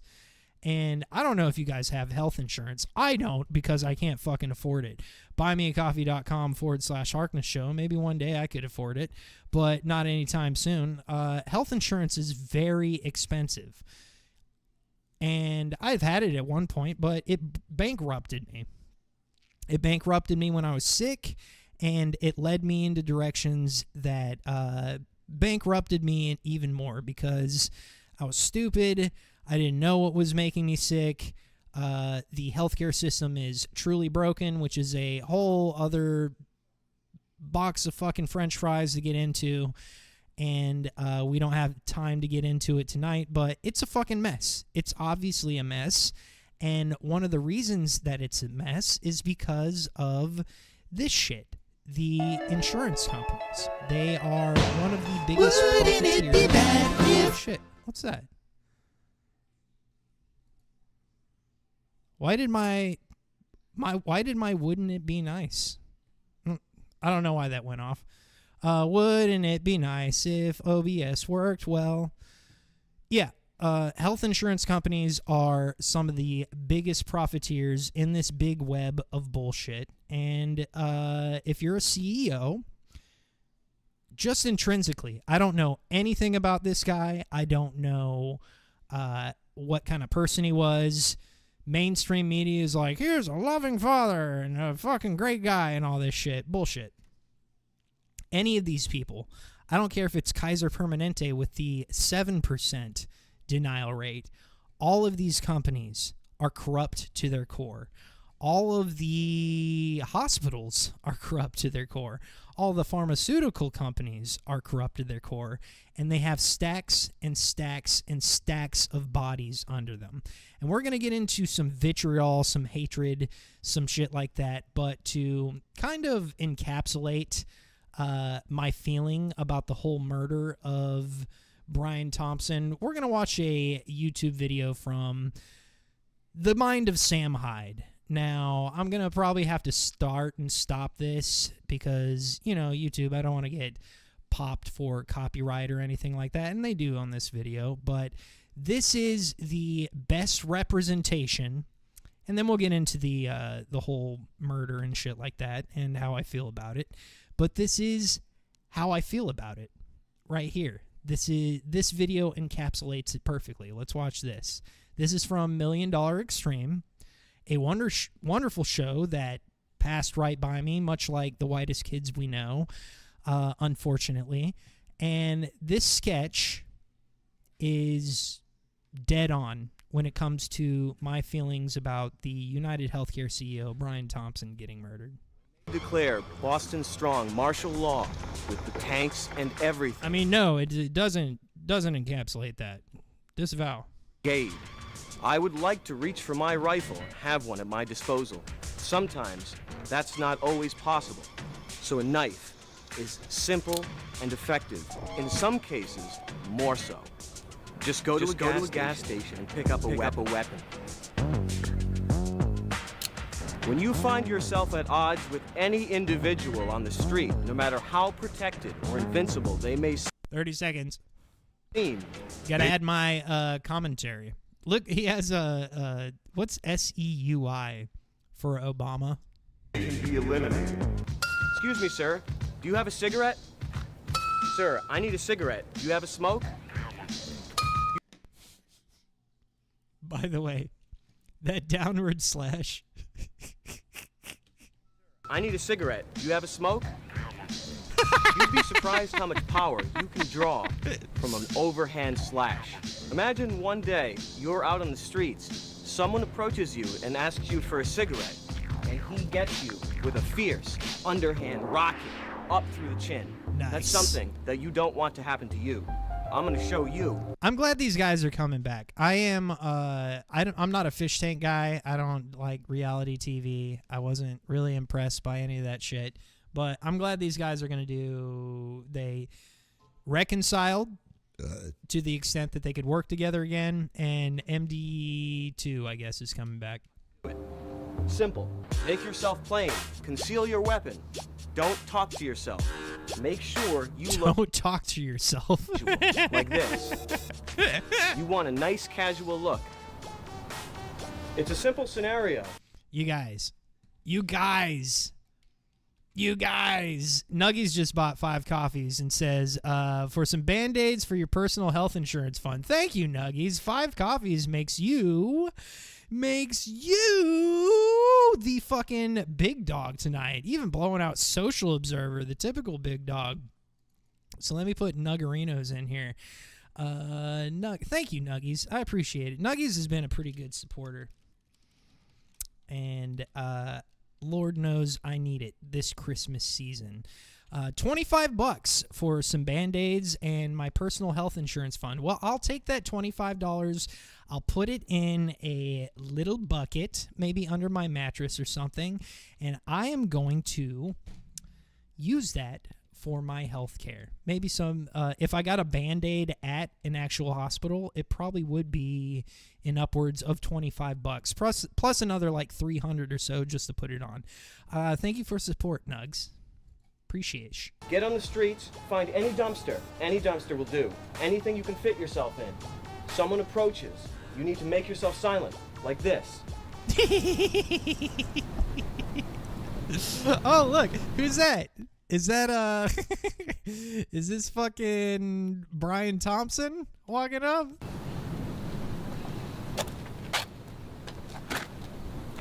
You gotta anticipate. Charlie, you know I'm here, right? Imagine you're You know, a businessman you're right. absent-mindedly stumbling home from work after a long day. Who could possibly suspect a knife-wielding man inside of a dumpster, ready to perform figure eights to the face? We'll find out soon. Figure eights. I was imagining, dude. Every time he gets that line, like I keep that thing on me. This is my EDC knife. This is a big ass knife, is it not? Am I allowed to show a knife on YouTube? I don't even know.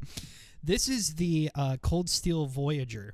It is a 6-ish, probably not legal and everywhere. You could deploy it like that, but it's a nice K-bar-ish profile to it, and I can imagine a figure eight. It's not a very natural action. It seems more of like a troll thing to do if you were going to cut somebody. By the way, this knife is the shit. I highly recommend it.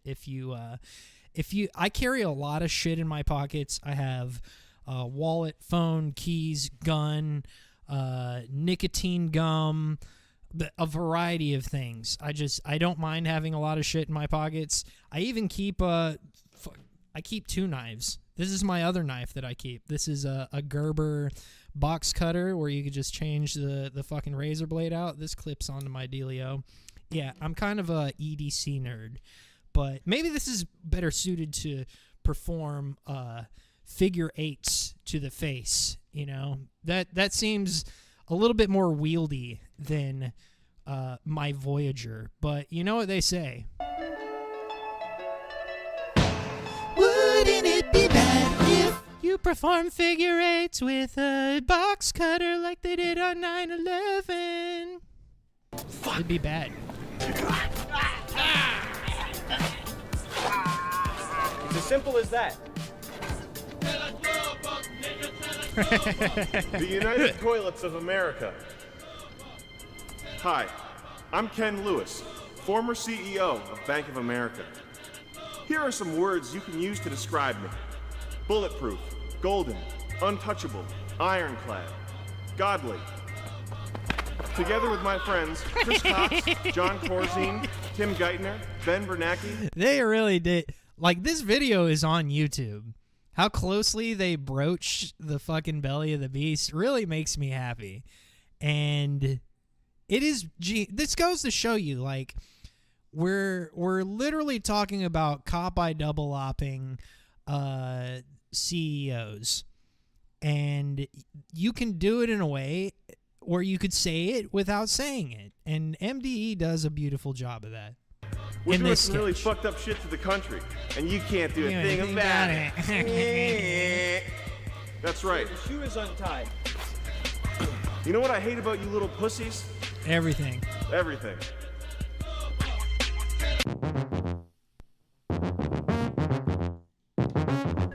Don't kill me with a knife. Don't knife me on the streets when I'm walking around Washington, D.C., because that's where you can find me. I have. You catch my drift? It is a statement of fact that these people are walking around New York City and Washington, D.C. And I would never glorify violence on YouTube. That being said,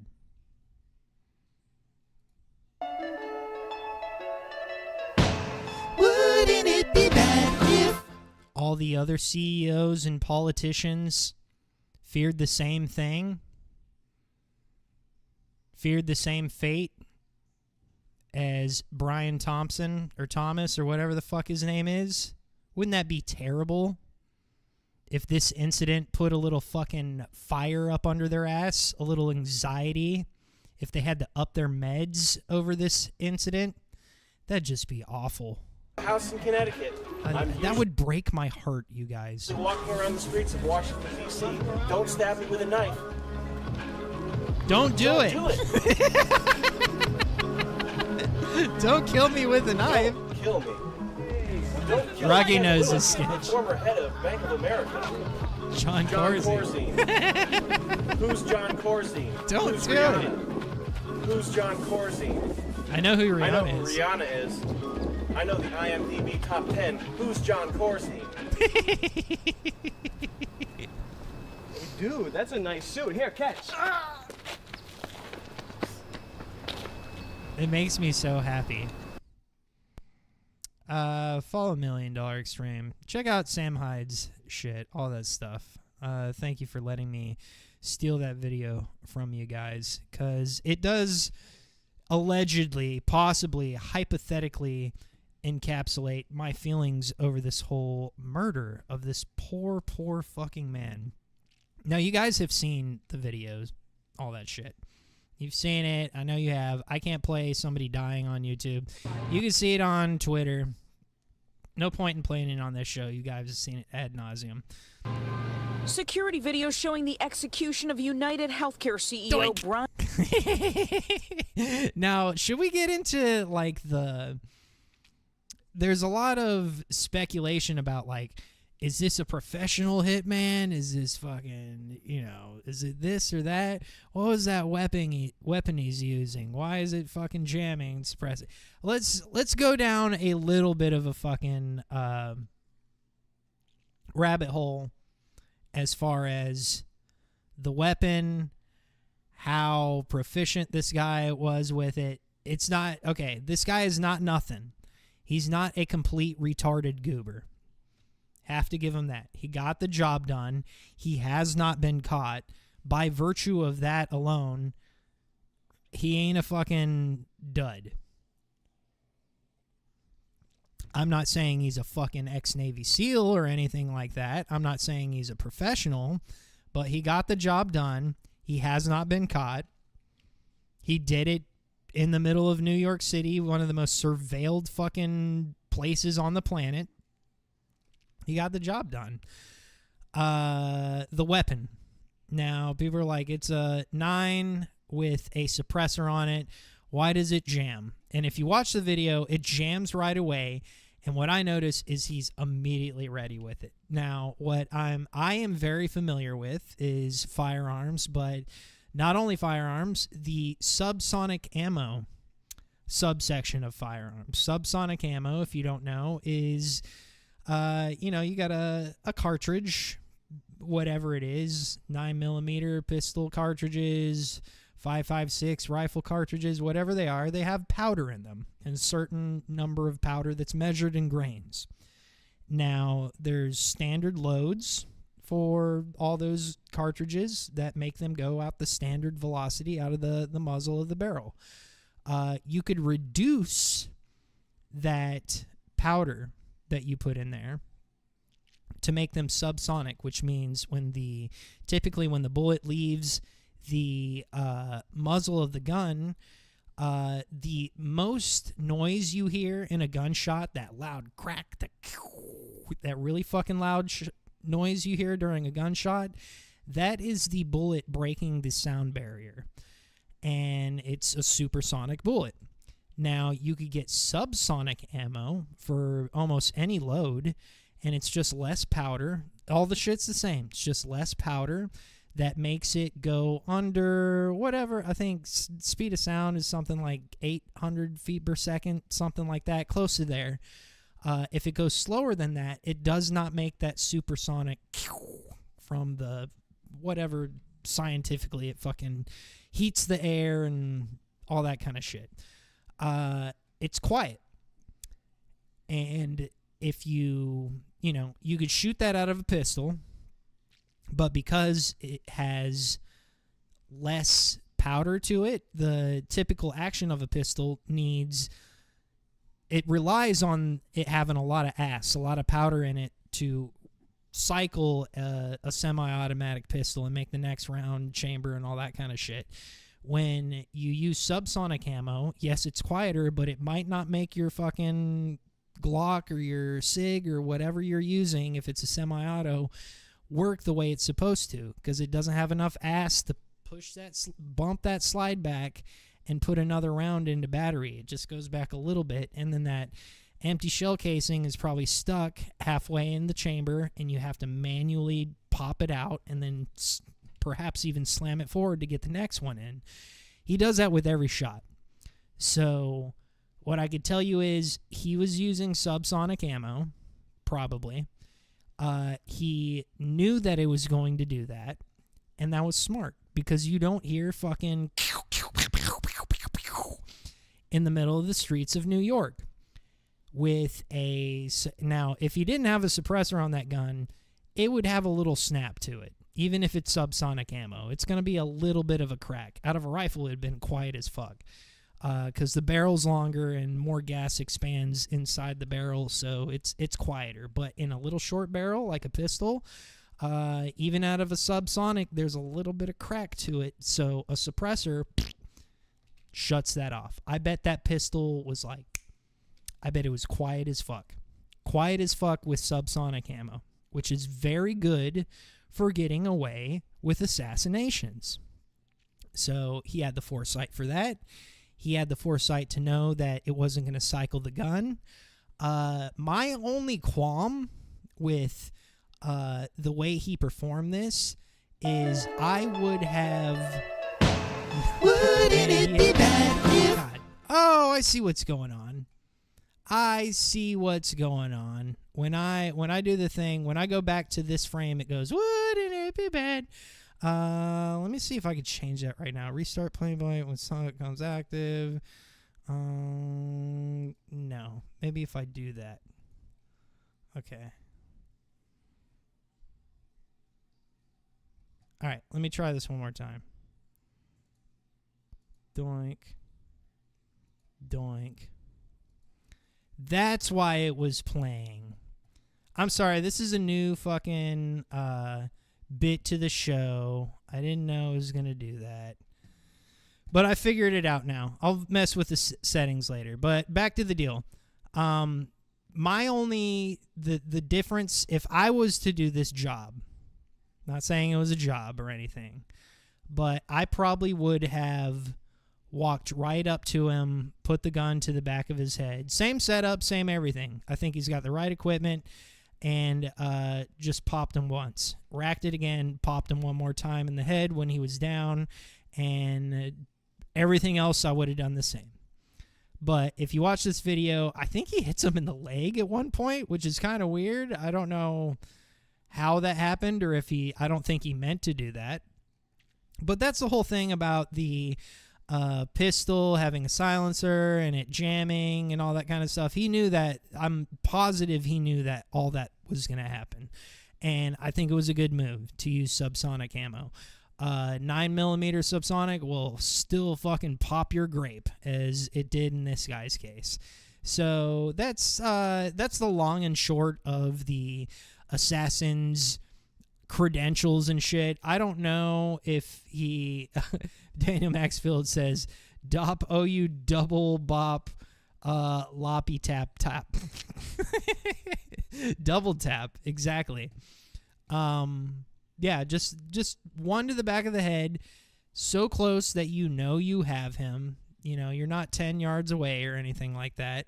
He still got the job done for good, so good for him. I mean, not good for him. Wouldn't it be bad if this happened like 100 times more? But yeah, that's the only thing I would have done differently, is just made sure I got that first one. Oh, the other thing that I would have done differently, let me get rid of my logo here. Where is that logo? Doink. He did it right in front of a lady. I know, you know, you only have, there's a car with somebody in it here. There's people all over the place. He shot his shot. He still got away from it. That's the only thing that kind of sketched me out, is like how many people were right there. But, you know, still got her taken care of. I think that's all I wanted to see in this video. 6:45 Wednesday morning. Investigators say this was a targeted attack where the assassin stood by waiting for Thompson and pulled the trigger, shooting Thompson in the back and leg. His gun appears to have a silencer, taking aim even as a witness walks by. Thompson was on his way to speak at an investors conference at the hotel. Moments later, in this video obtained by Pix 11, you can see the gunman on the run through a dark alleyway next to Ziegfeld Theater between 54th and 55th Streets. Once at West 55th Street, the shooter continues to walk westbound on Avenue of the Americas, where he gets onto an electric E-City bike and rides northbound on the Avenue of Americas towards Central Park. We're at 640. Yeah, I've never gotten on one of those city bikes. Don't you need like an app or some shit? Like, how do you make those work? a.m. We You have just the hop shooter. on 'em. They probably in New York. They're probably so fucking liberal that they're like, oh, just let. So, black people are too stupid. That's them saying this, not me. That they can't get apps on their cell phone. So just turn them all on. Let anybody jump on them. Homeless people, whatever. Riding this bike into Central Park at Center Drive. Dozens of officers combed through Central Park for clues. Police have the shooter on camera at a Starbucks prior to the killing, and here talking on a cell phone walking to 54th and 6th Avenue. Tim Dillon had a funny thing. Let me see if I can find that real quick. He's like, this is a great fucking commercial for Starbucks due to the fact like he could not get a fucking Starbucks before he committed the fucking murder. Let me see if I can find that real quick. Twitter. Tim Dillon. United. If I can find it, I can find it. If not, yeah, this is it. I'll play this real quick. Yeah, so homeboy went to a Starbucks right beforehand. That's pretty funny. Yeah, it's just getting on those shit. And it's early. 6 fucking... He was waiting there an hour. He probably fucking got up at 3 a.m. to do this, at least. Maybe many of his family or friends are watching this, or someone's sending it to them, and they feel upset about it. They don't like that I'm turning this into sort of a Christmas. Oh, this isn't it. Tim Dillon, Starbucks. Yeah, this is it. It is. The fact that you're going to go... We'll get rid of it. It's a great commercial for Starbucks. It is. The fact that you're going to go shoot a CEO in the head, and before you do, you can't do it without a Starbucks, is a great commercial. It is a great commercial. I would want some fucking caffeine beforehand. If we're going to talk about brand awareness... By the way, caffeine and shooting precision shooting don't go hand in hand. They're not the best.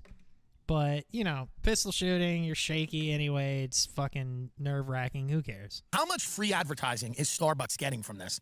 What a viral campaign. How brilliant. At a Starbucks. He went to a Starbucks. He was grinning at a Starbucks. He left DNA at a water bottle in a Starbucks. Not that Starbucks needs any help, but God, this is such a great... You think the people at Dunkin' Donuts are pissed he wasn't there? No one goes to Dunkin' Donuts before they kill anyone. Dunkin' Donuts... Somebody made, I think it's Shirts That Go Hard, made a Dunkin' Donuts whatever. You know, the shit that he wrote on the shell casings. After you've killed someone. After you've killed yourself. Starbucks is still the premier coffee chain in America, and it's great advertising to be mentioned in this. And that's the way they think. Do not.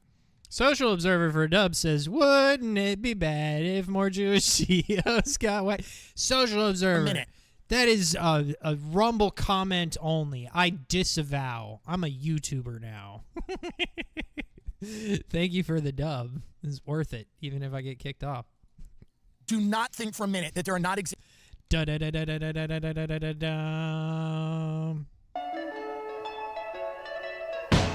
Wouldn't it be bad if more CEOs got murdered? Wouldn't it be bad if they all died? executives at Starbucks that are kind of happy?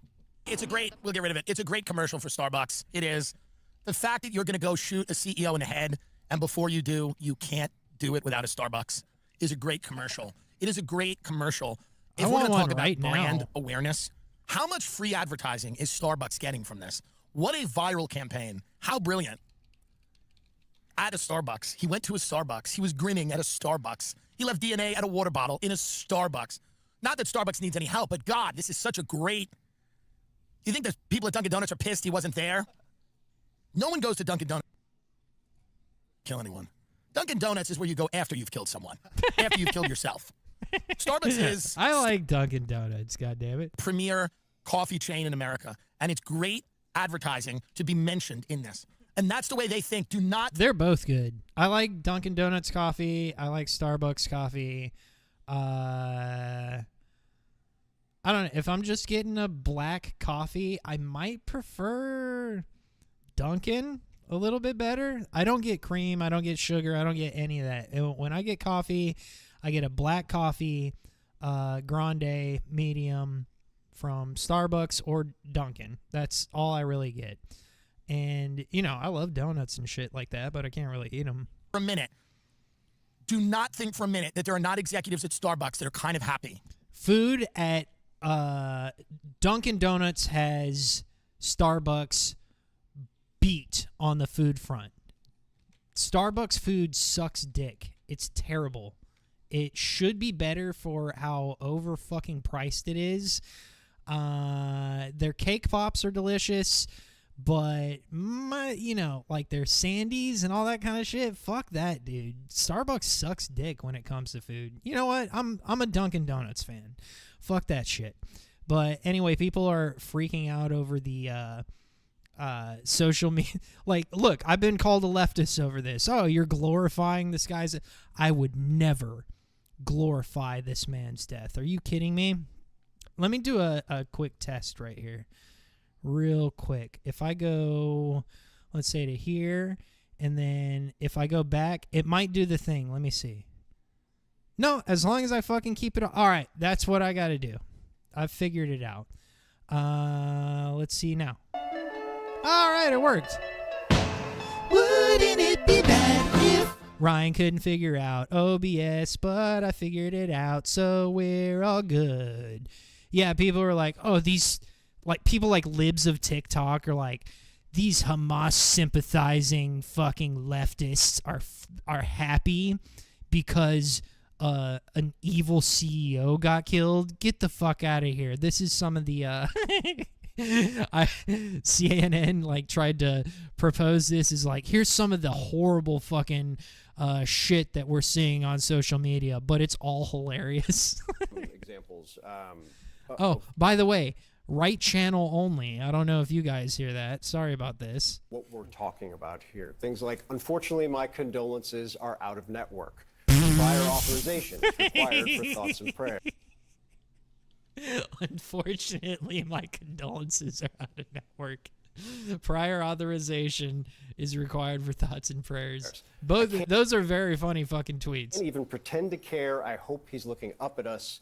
When you make millions off the suffering of others, don't expect sympathy. This needs to be the new norm. Eat the rich. Okay, there's some truth into that. There's some commie fagdom in this idea, but broken clocks. Seen dying patients get denied by insurance. Makes me physically sick. I just can't feel sympathy for him because of all those patients and their families. Yeah. I think the thing I struggle with here We don't care what you fucking think and struggle with. You're on CNN. You're a fucking But yeah, it's to be expected, man. It's like it's raging against the machine. But guess what? Raging against the machine is not just for the left anymore, buddy boy. It's for people like me who have been fucking, through this system. You guys have been through the fucking healthcare system. You know how the fuck it is. And most people at this point, I think, whether on the left or the right, feel like this about this guy. Fuck that nigga. That is the guy from the Migos saying that, not me. I would never say that. Fuck that nigga. I agree with the sentiment, though. I'm sorry, that's just my opinion. F that N-word. But here's the deal. We have... How long has it been since... Look, I'm a product of the 90s. I grew up post 9/11. The whole... Look, the American justice system is the best in the planet. And nobody is above the law, is the thing. And even the richest and most elite of us have to succumb to the rule of law. How many decades upon decades upon decades have we seen that that's absolutely not true? That you could buy your way out of it, that it doesn't matter. Oh, Mary Jane fucking for a dub. Mary Jane for a dub on the Rumble side, and fucking she puts out the link to buymeacoffee.com. Thank you, Mary Jane. You're too kind. That was sweet of you. It doesn't get any sweeter than a super chat where you post the link to where you give super chats in the super chat. Doink. Thank you, Mary Jane. Let me add that to the thing before I go to my diatribe about how I hate CEOs and people that truly are above the law. All right. How many decades has it been where again and again and again we've seen people while being force-fed this narrative that nobody's above the law, man. It's the way it is. You got to go through the process. You got to go through the process, and everybody has to be brought up in front of a jury of their peers, and you let the best system that the world has ever seen go through the process. That's how it works. And it's not perfect, but it's the best there. Fuck that shit. Fuck that shit. These people are on top of some of the most evil hierarchies that the planet has ever seen. This guy was making a salary of $10 million, living the 1% life, and that was just his salary. Do you know that he dumped like $15 million worth of shares right before he got popped? Which leads me to believe, yeah, there are piles and piles of bodies of people who got leukemia, women who got breast cancer, who have paid their fucking dues, who have paid their fucking premiums again and again and again, and then they'll get an initial little blast of a few $1,000s of treatment, and they're like, oh fuck, our data sheets show that this bitch is fucked, and this is going to cost us way more. It's all a computer algorithm, and the computer says don't pay out, or I guess you could fucking pay out, whatever it needs to say to make sure that they make hundreds of billions of dollars. That's the way the fucking system works. And these are the hierarchies that all these CEOs, be them on top of United Healthcare, on top of hospital boards, on top of pharmaceutical companies, they all are stacking bodies due to the fact that they put profits over what the moniker within their title, healthcare. They don't care for people's health. They care about fucking making money off of people being sick, is what it is. So I think all these fucking deserve to die. I really do. They fucking deserve it. That guy, in my fucking opinion, deserved it. You know? Wouldn't it be bad if all the other motherfuckers got the same treatment? Wouldn't that be just horrible? Oh, it would break my heart. It would break my heart. I couldn't fucking stand to think of it. Professor Grass says, I DM'd you on X, not trying to slow down the show. Just hit me back when you can. Thanks for the show, sir. I will do that. Thanks for the $2. Let me put Professor Grass. Professor Grass is a good dude. I'll check out your DM, and we'll go from there. Yeah, I'm not fucking heartbroken about this shit, and I don't think it makes me a fucking leftist. Somebody jumped my shit on Twitter, and I don't remember the initial tweet, but it was something to the effect of, yeah, I can't believe that this guy was, it's fucking not a hot take or anything, but this guy that makes millions of dollars and his company makes billions of dollars on denying people's claims as 33% of what their output is. It's crazy that somebody would have gotten fucking pissed off about that and killed them. And they're like, oh, you think that this was somebody that was denied a claim? You're a fucking... No, I don't. I think it's less likely that it was somebody who's denied a claim. I think it has something to do with him dumping his shares. I think it's a dirty game that you're towards the top of any of these hierarchies, be it, you know, pick a spot in the healthcare sector. If you're at the top of it, you are sitting on bodies and money. That's the whole fucking thing. And there are people that are cooperating with you. So it's not just the normal folks that you're ripping off that want you fucking dead. It's your competitors that want you dead too because they want your spot, or maybe you fuck them over, or maybe you're getting in their way. All that to say, it's a dirty fucking game, and like in the Joker, you get what you fucking deserve. And I don't know this guy. There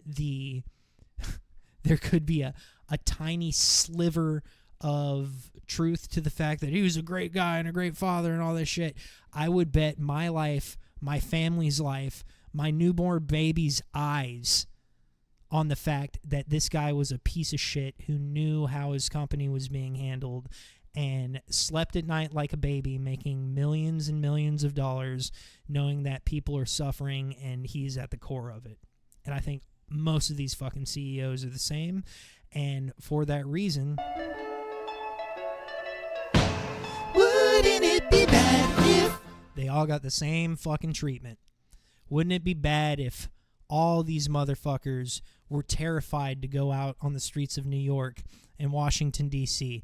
Not just CEOs, politicians, congresspeople, all these motherfuckers who are responsible, who have body counts that are unimaginable, who are responsible for you not having the fucking quality of life that you should, for your friend, daughter, son, neighbor, father, family member for going through hell, being fucking financially ruined.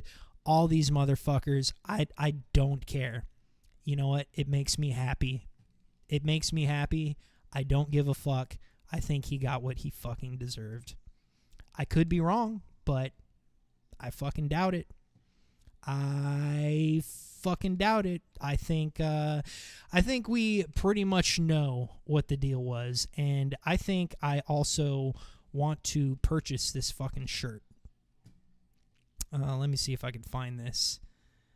Yeah, there's a few shirts that have come out that are going pretty hard. This was tweeted out by libs of TikTok, like, look at these fucking gross leftists.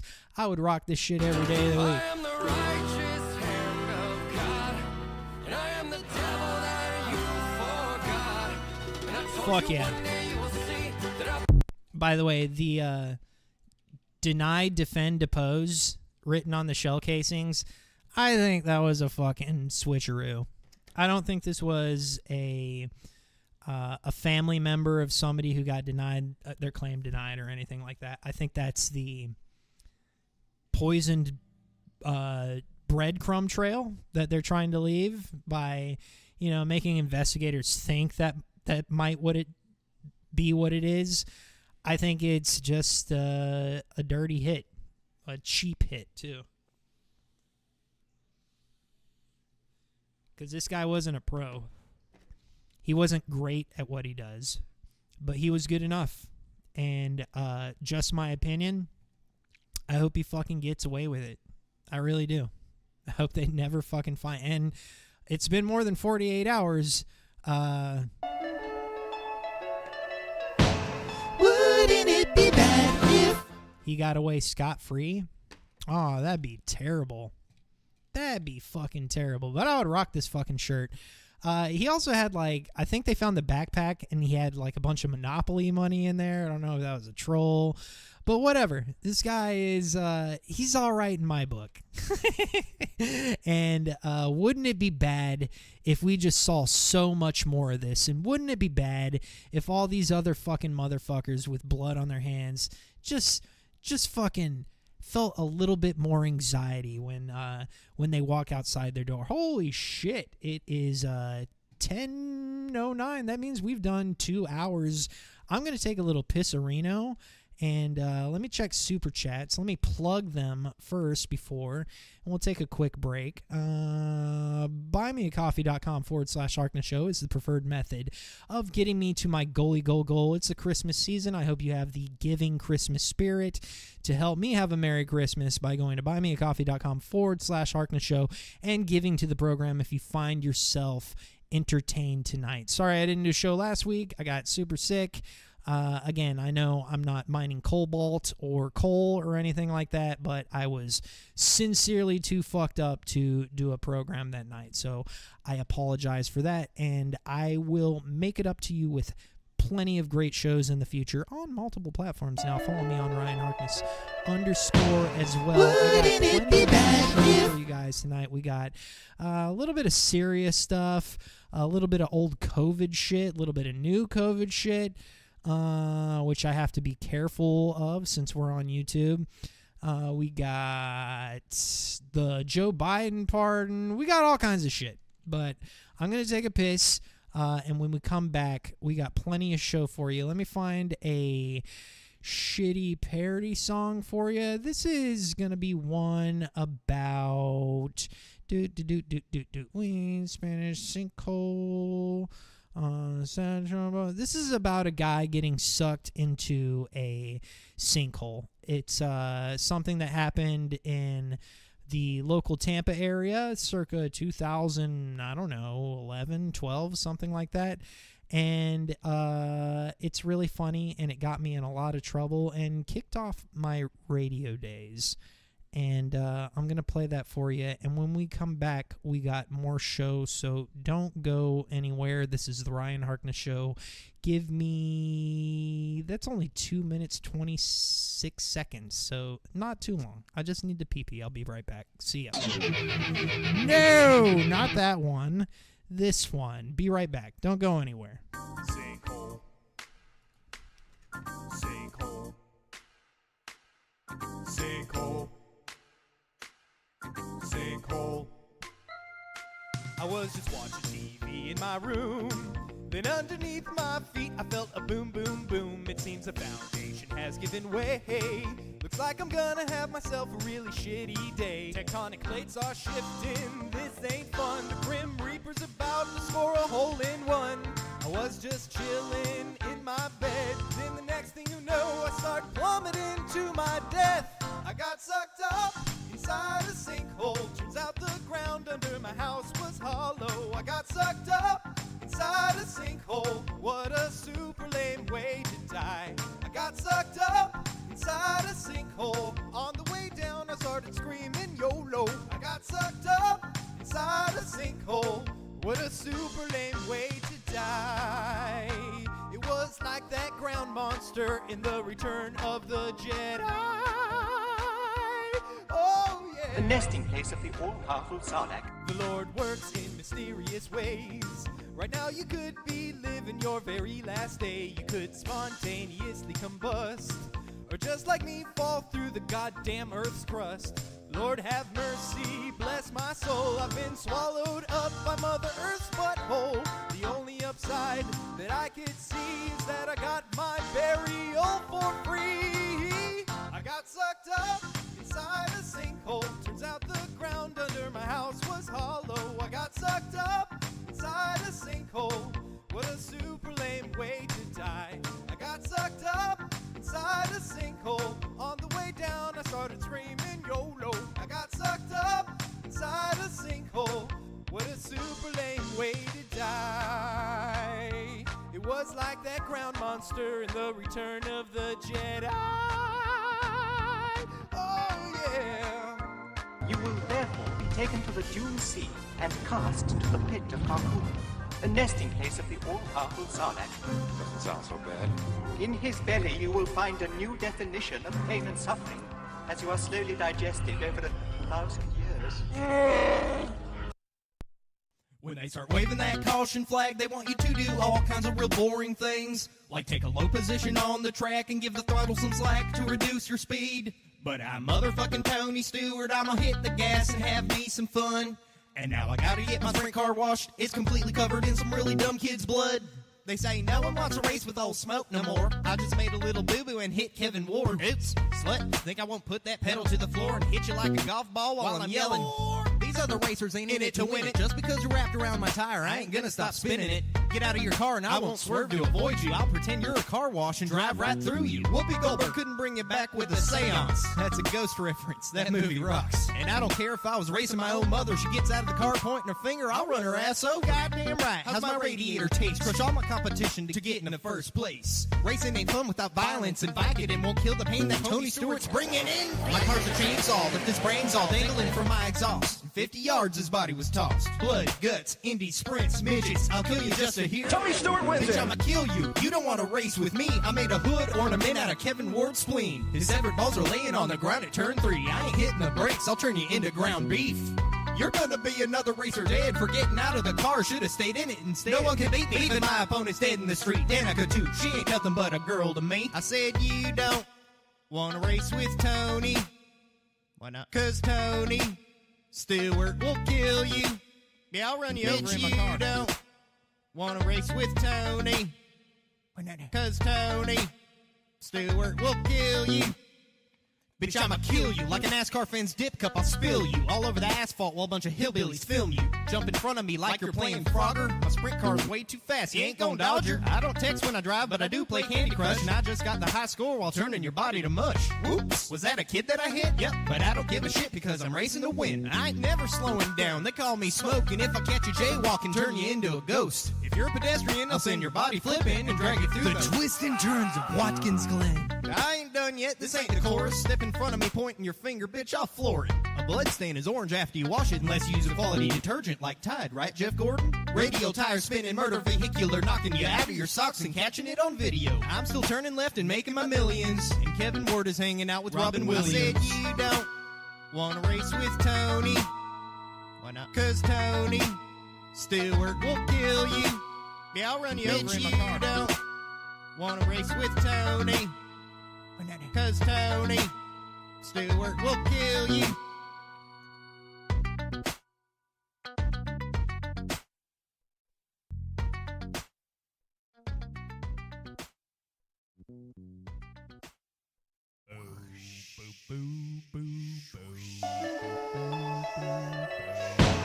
Wouldn't it be bad if... This is Tobacco, by the way. And this is a performance.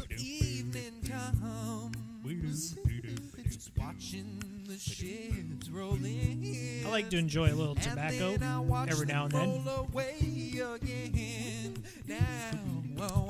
This, by the way, was a beautiful gift given to me by one Mary Jane. I've named it Sherlock. It is my official tobacco pipe.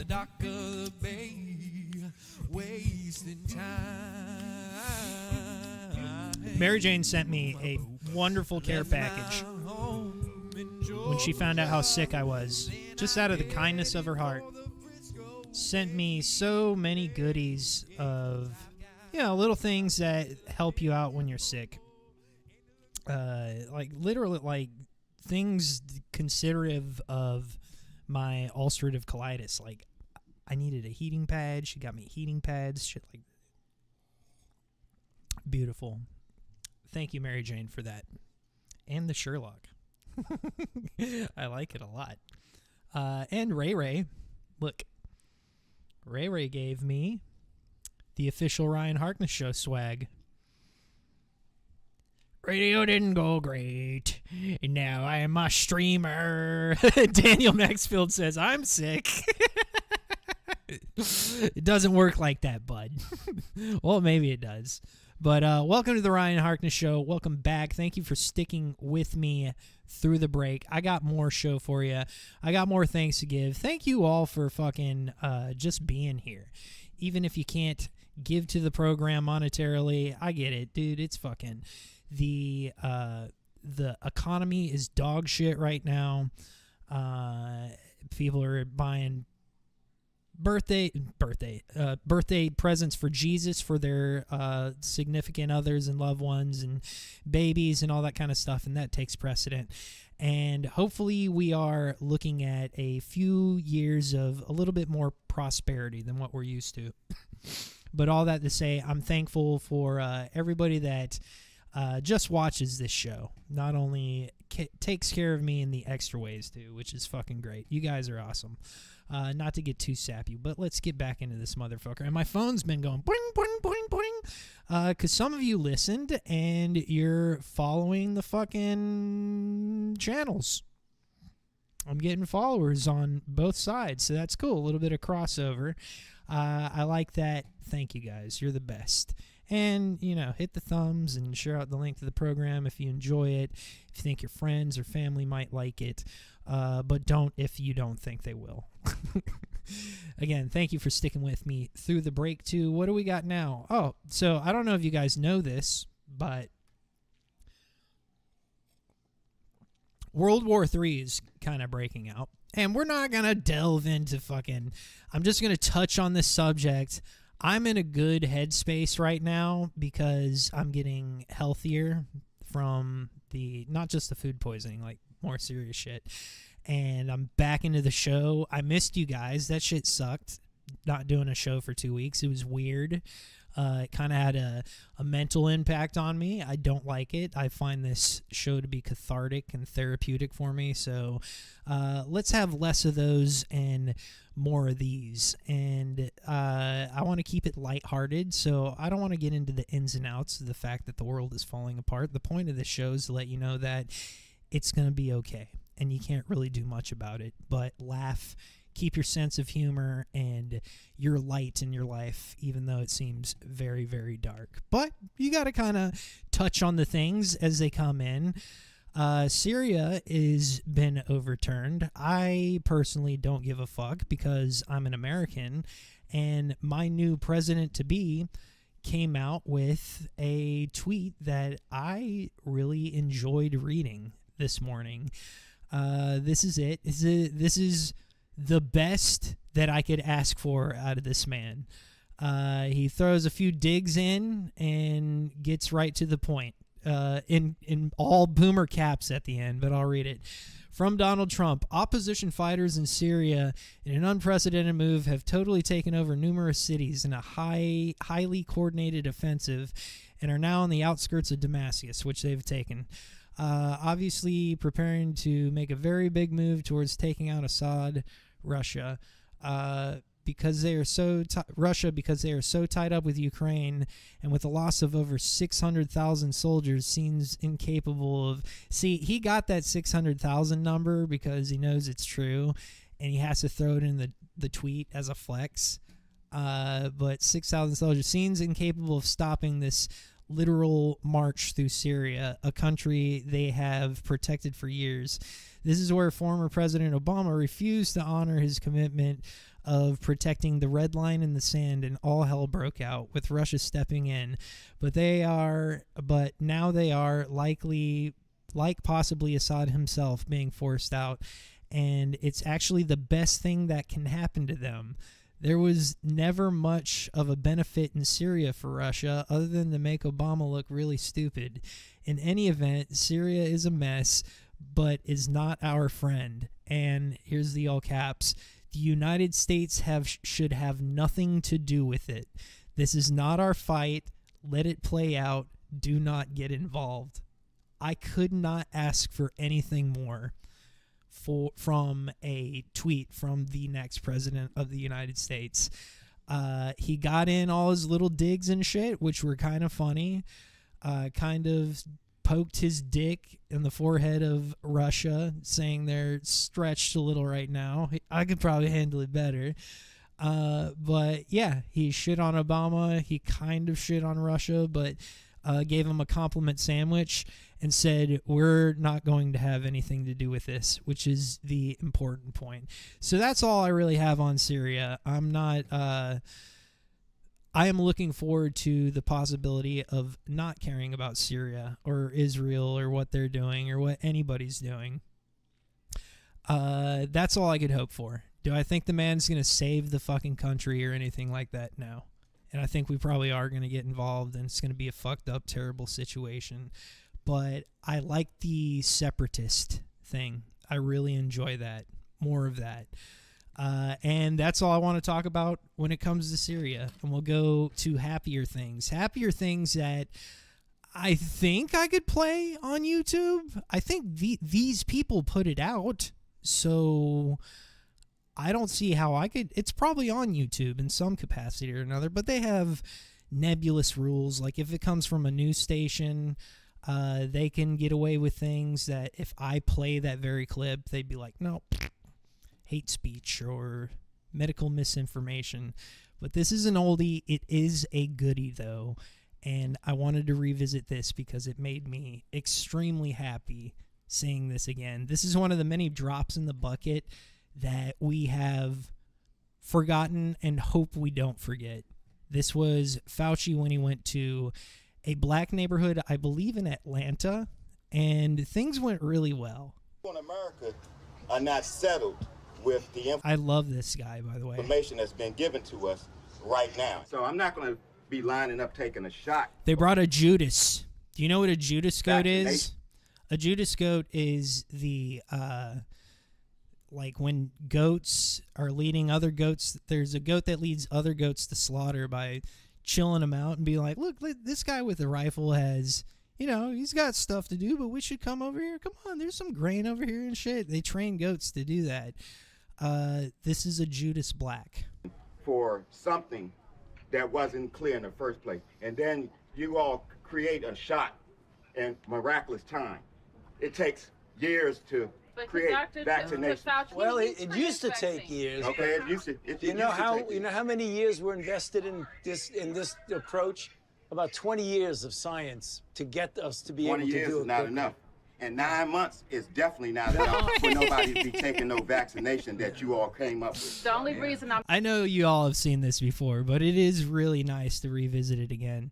Because we're, like I said, we're forgetting things, and we can't let these things fade into the ether. Somebody has to be compiling a hard drive with all the stuff that's going to get memory hold, and it's going to be things like this. And you're going to think back to it, like, I swear to God I saw this black guy, like, rationally explain the common sense that was in most people's minds, and they just still didn't fucking... They had to push it. Which is great that they did because it works very well from what I hear. talking to you right now, as close as we are, is that I've been vaccinated. Right.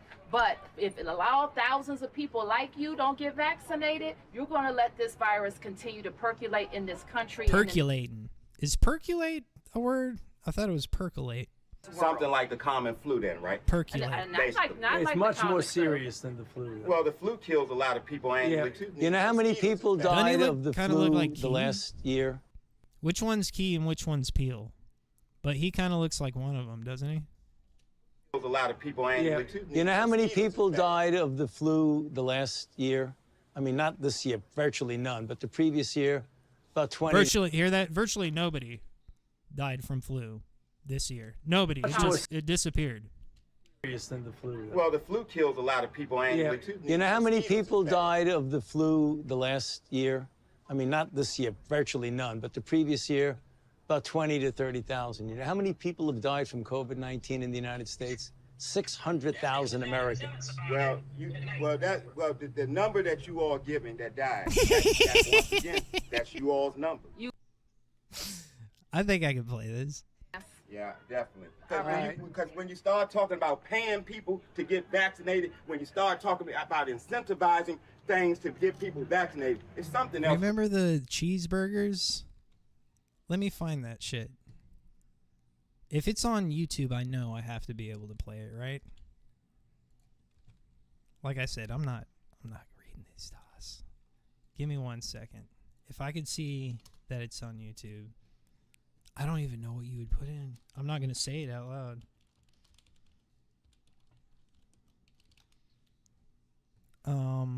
Yeah, this is it. They do have it on here. And it did, it found it from what I typed in, which is pretty hilarious. Here's some of the incentives. Remember these? I got vaccinated. Free fries when you get vaccinated. I got vaccinated.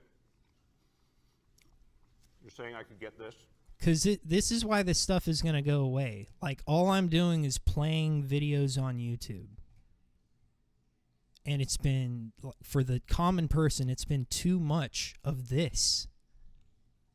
And then the outcomes. And you guys still looking at us like, this guy's looking at you, be like, oh, it's going to be okay. Keep listening to us. This stuff is going to go away. Like, shit from movies that you like to watch is going to go away. You should start if you like certain types of media. I really wish somebody would devote that kind of time and energy to, like, documenting this stuff.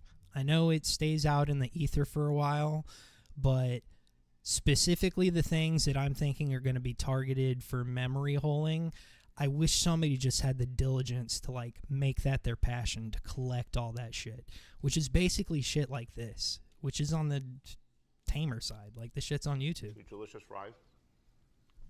Wait a minute. This is the most condescending thing, objectively. Let me check with Bill Neathart. Is it too early in the day to eat a no. This could be breakfast? Okay. And you wanted that black guy to be like, ooh, Lord, I sure likes me some cheeseburgers. I guess I'll get my fucking shot, like they said. I want you to look at this and think it's insulting. Again. To black some people. Love hamburgers, some don't really want to respect all ways of life. But if this is appealing to you, just think of this when you think of vaccination. It is. Mary Jane says it's like a fucking SNL skit. It really is. But it's like, no, it's just, it's worse than being an SNL skit. Stuff on SNL that we thought was wild doesn't compare to, like, the real shit that we see. Like, this is crazier to me than the shit that they would come up with on SNL to parody these things. I'm getting a very good feeling. Back then it was like, you know, Bill Clinton getting a blowjob and shit like that. This is, well, I can't say what this is.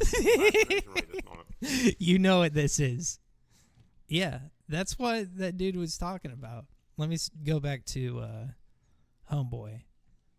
But this guy, they wanted him to be like, ooh, yeah, them cheeseburgers so is good. I could deal with this.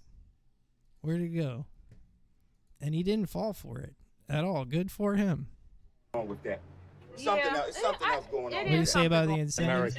Well, the number that you all giving that died, that's once again, that's you all's number. You gonna pass? Yeah, definitely. Because when you start talking about paying people to get vaccinated, when you start talking about incentivizing things to get people vaccinated, it's something else going on. They gave out weed in some places. I remember that. They were giving out marijuana, like you get a joint. Something else going on. It is something going on. There's With something else. You're right. But I'm glad millions of people like me and most everybody here didn't get There it. is You know what their something going on. incentive was? protecting their health and protecting the city. Well, But I won't keep you anymore. It's okay, because Thank you. See how they're bailing? It's time to go, isn't it? Our campaign is about fear. It's about inciting fear in people. You all attack people with fear. That's what this pandemic is. It's a fear. It's fear, this pandemic. That's all it is. Preach, brother.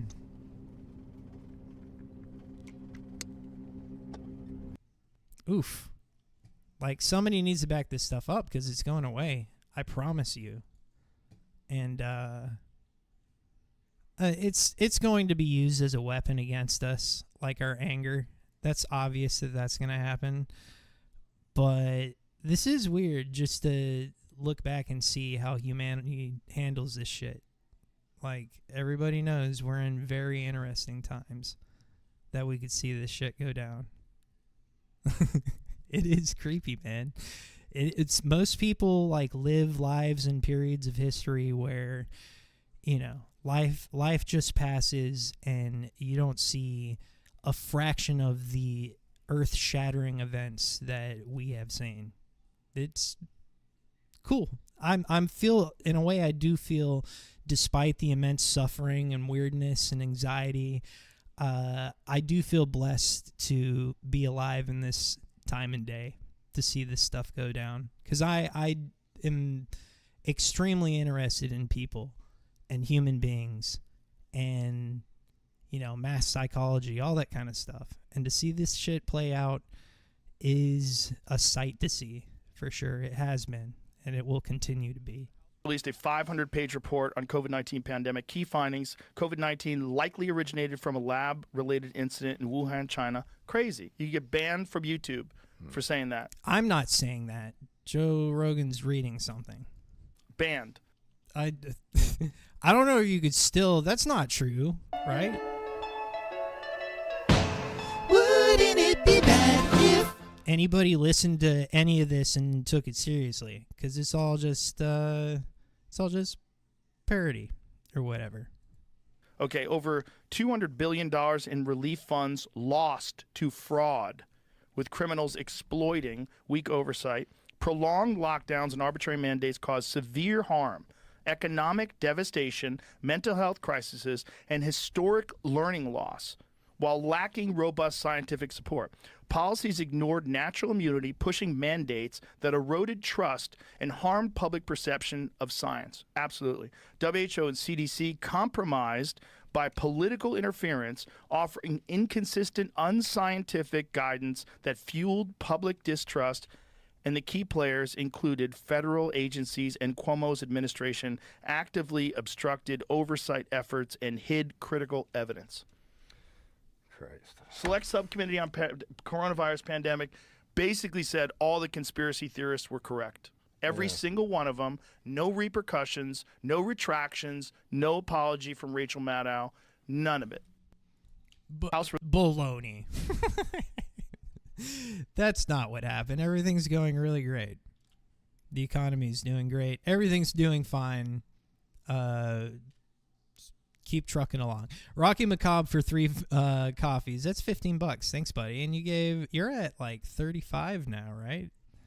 Rocky, yeah, $35, man. That's a lot of money. I appreciate it.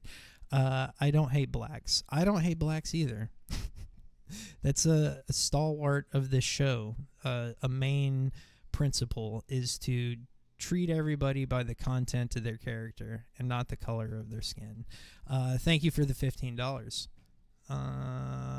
What's next?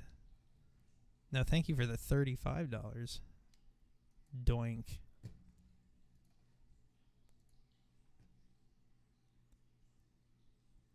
So this guy, look, I don't have any delusions of grandeur, but I'm optimistic. I want to see what happens, even like the scenario that I just described, like being able to watch people go through this thing, whatever the truth is. It's still cool, even if I don't get it right. But I will be optimistic in the chance to see more cool shit. That's how I think you should look at it now. We're not like we're gonna win. No, we've already lost. Like, once we started doing weird surgical shit to children, like, and didn't,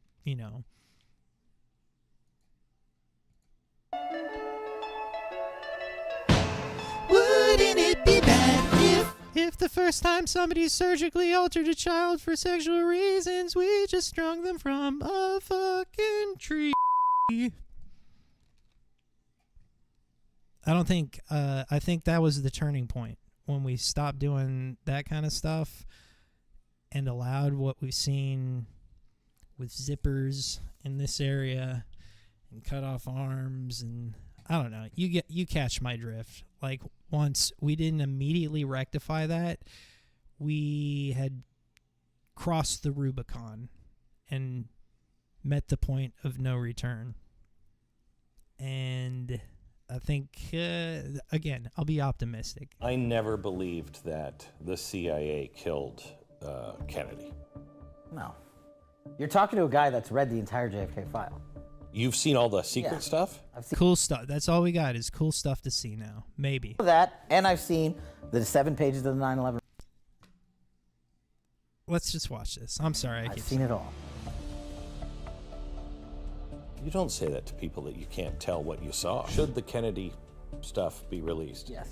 Is there anything there that is like, is anybody alive that... The problem is, the things that we can't release have nothing to do with the questions you guys are asking. That's about as far as I can go on it.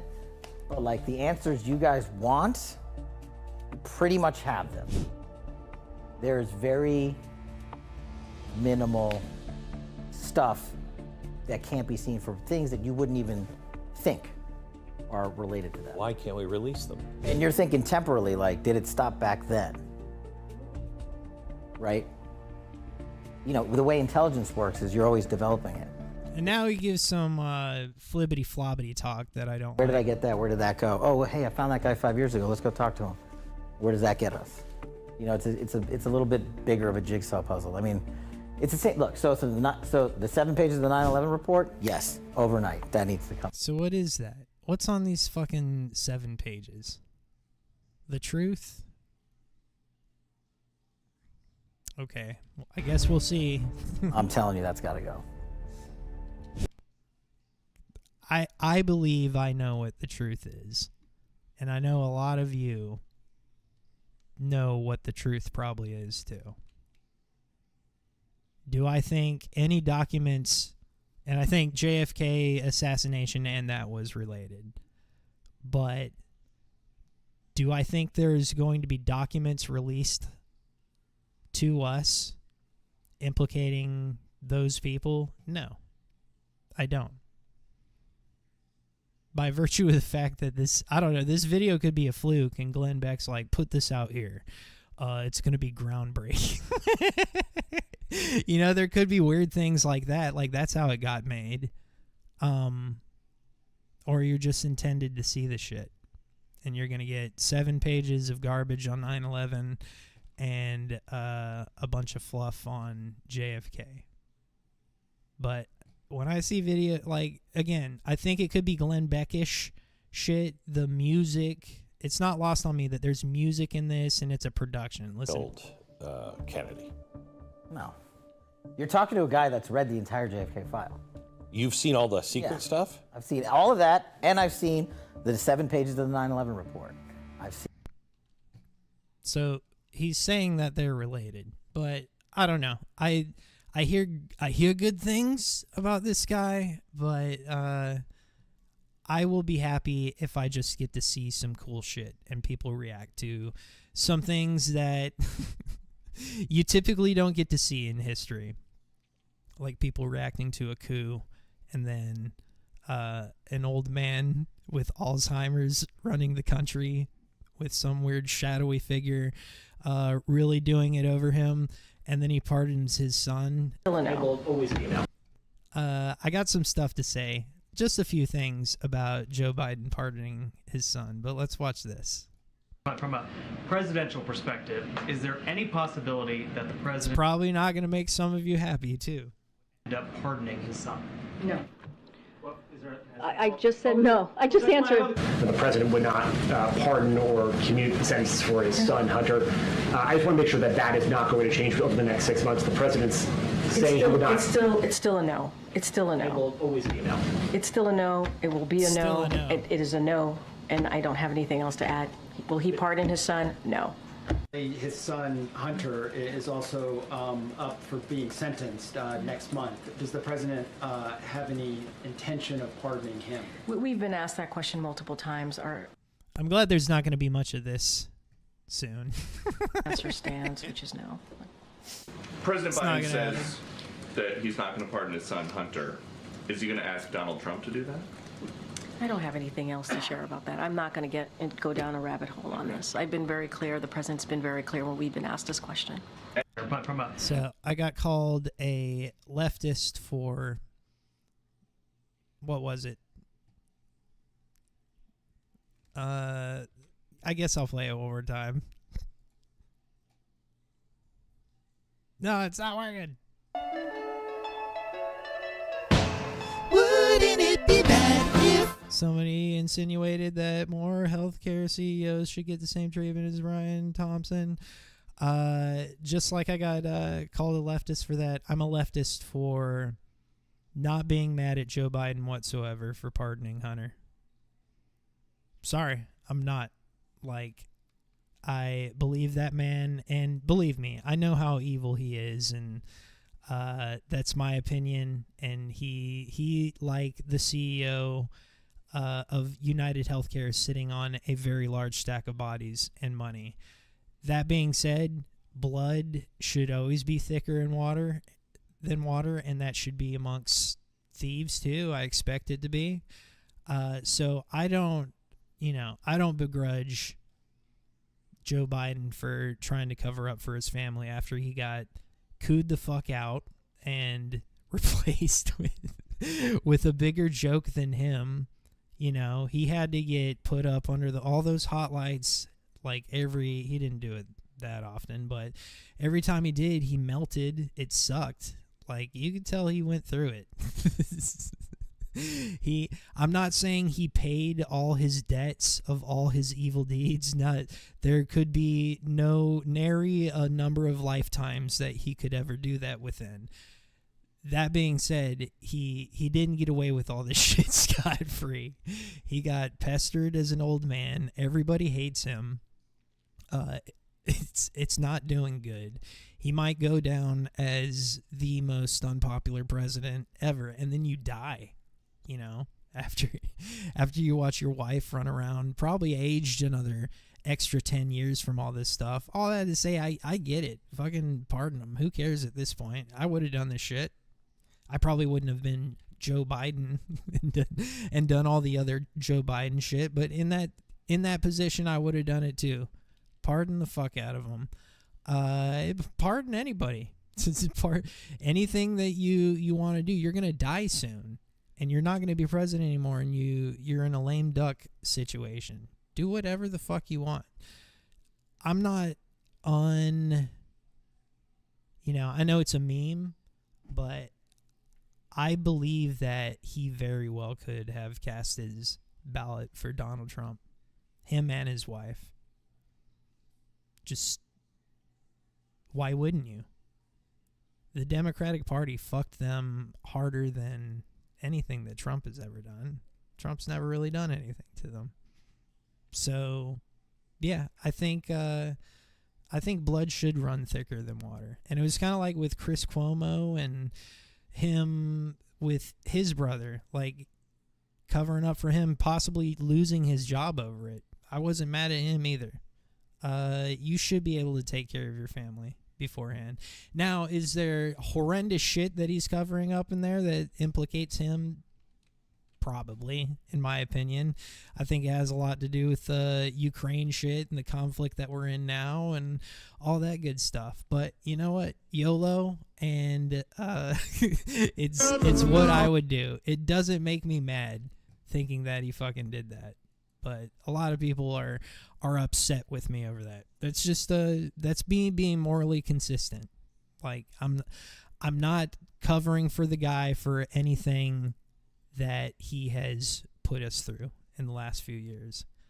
But put in his position, I'd do the same shit. Here's a fucking tweaker that tries to steal a mini bike with a needle. I think it might be... Now, this video is a little bit weird to line it up. Sorry about that. Let's see. Let me see what it looks like. It's going to be tiny. So this guy mugs... You've seen these biker rallies where it's a bunch of poor people on crotch rockets, basically, and a handful of people on mini bikes and like scooters and shit like that tag along, and they go through the little towns or whatever. It's a fun little thing that two-wheeled cyclists, motorists like to do. They do it around here too. And this guy, this is America 2024. This guy tries to steal this thing with what I assume is what he's presenting as a disease-carrying needle that he's wielding as a weapon.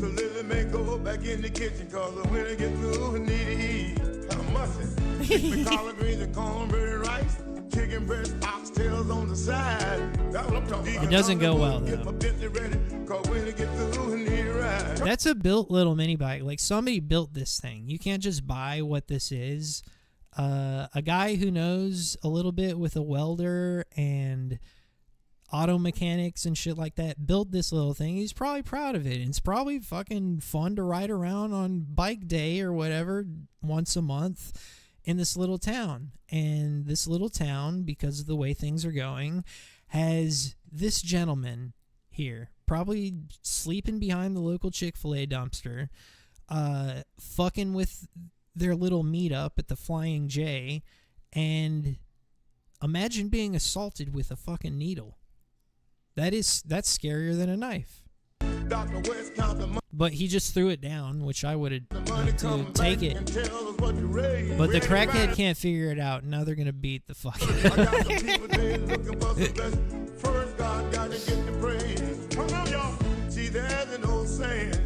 When the praises go up, you get the blessing coming down. I got some people in the church. God, a few of these guys got knives out. Come on, come on. Woo. Hell no. Yes, sir. Boom.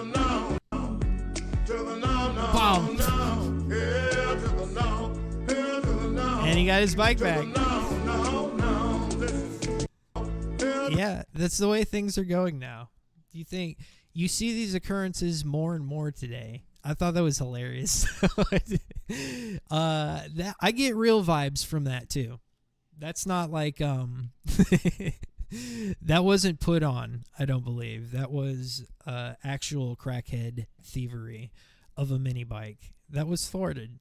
All right, moving on. I got a woman segment for you.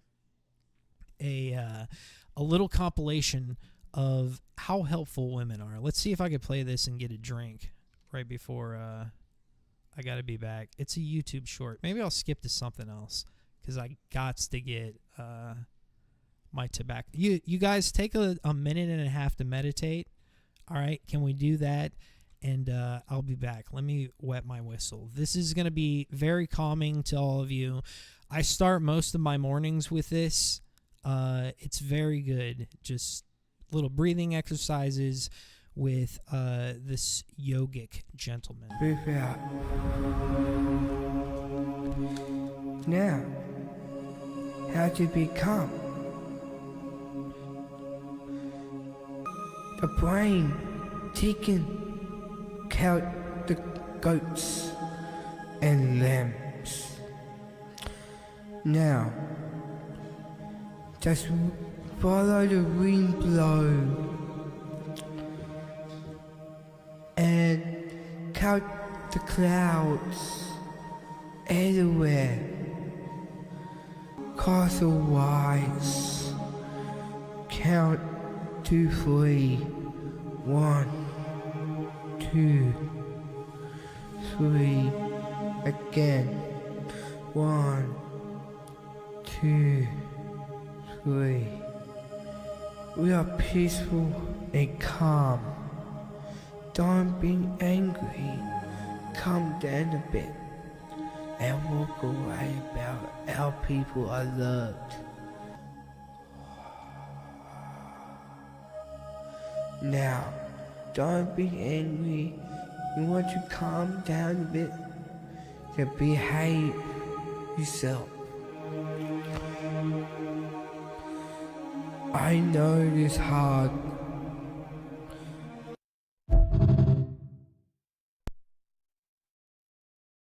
I just took some kratom. It's hard to choke down.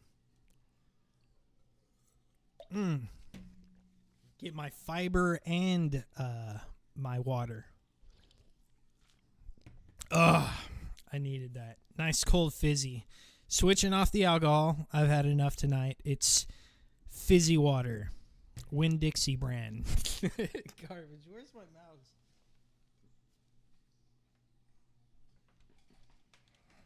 Okay.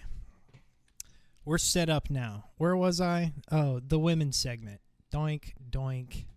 This is kind of rough. I know these videos are small. Let me see if I can blow it up a little bit. No, that's about it. There's no full screen on. Dealio. Okay, so this... I'm not laughing. I don't know why there's a space. I'm not a construction guy per se in this area. Maybe it's because it's up north or something, and that's like a section of the basement that goes out over there. But the porch is hollow. It's like a hollow slab, and it is caved in on this poor gentleman, I assume, while he was standing on it. And he has what appears to be a 500, 600 pound block of porch cement sitting on his leg. And the Lord works in mysterious ways. You know he has a sense of humor. Because every now and then, you know, some motorcyclist like gets in an accident and he crashes basically practically through the back of a first responder vehicle or an ambulance, right? And he's being taken care of off the bat. There's those situations, and then there's this situation where this guy is basically faced with help from none other than two hysterical women that are just pretty much flapping around like penguins and making things worse. But the funny thing is that I want you to notice in this is the guy knows that that's the case, and you could see him working through the pain to actively try to mitigate the fucking annoyance that he's going to get from these women. It's brilliant. Oh. Those Ring cameras, eh? Matthew! I'm sweetie. Going is not gonna help. Oh. Oh shit. I don't mean to laugh, but right, god damn it. How did that fucking happen? Where did that go?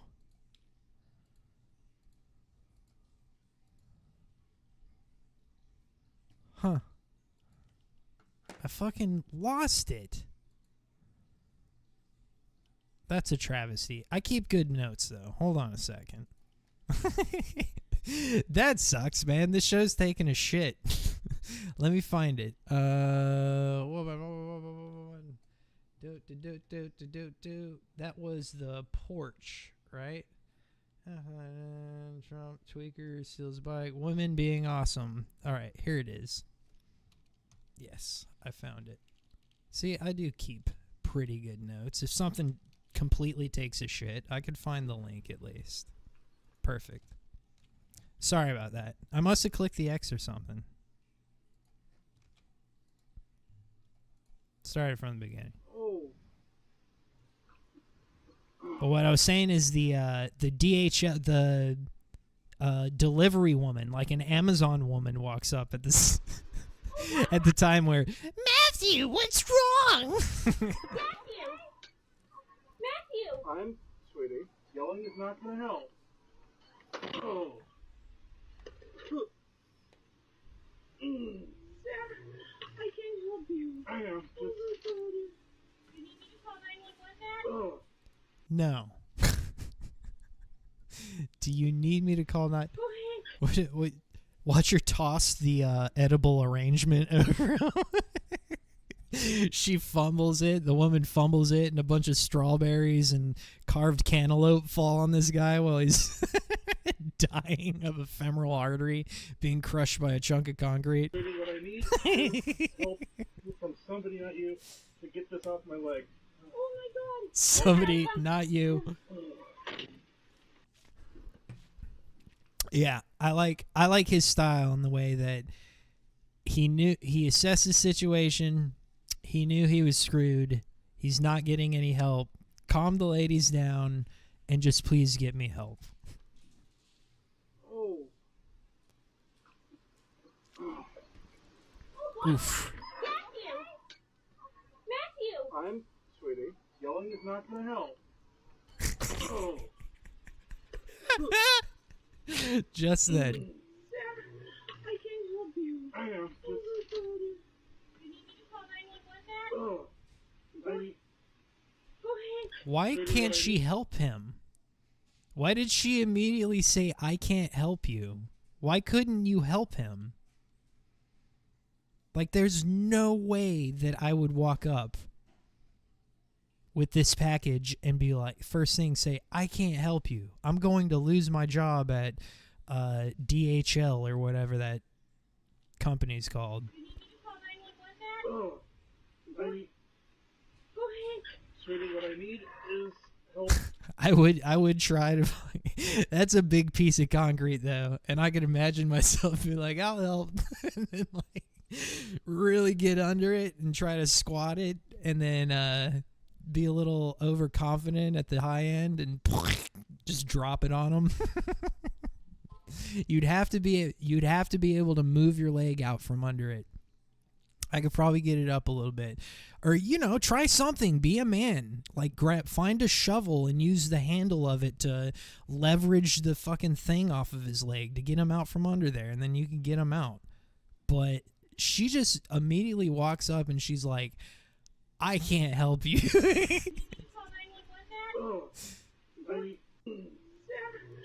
can't help you. Women are so helpful. I am. I can't help you. I can't help you. I can't help you. I am.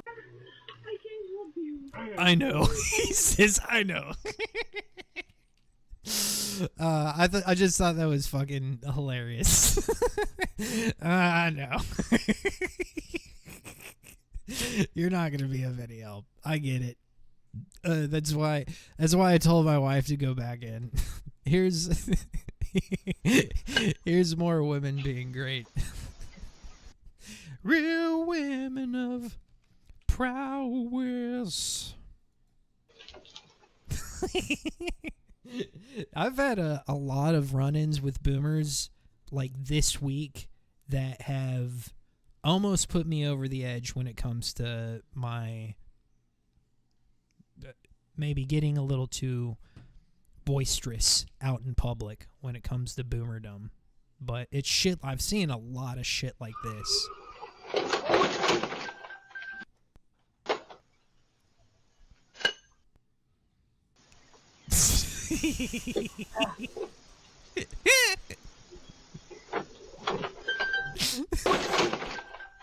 She smacks into it.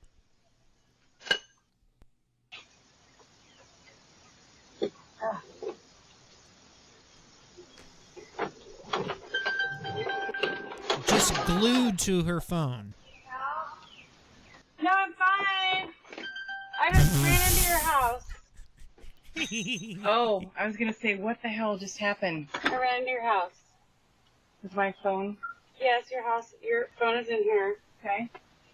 You okay? Yes, I'm fine. But also, I tried to back it up, but then I ran into your house again. That's what that guy knew. That's why when when the DHL lady said, "Sir, I can't help you," it's like, I know. You can tell that man has really been through the ringer of life, and he just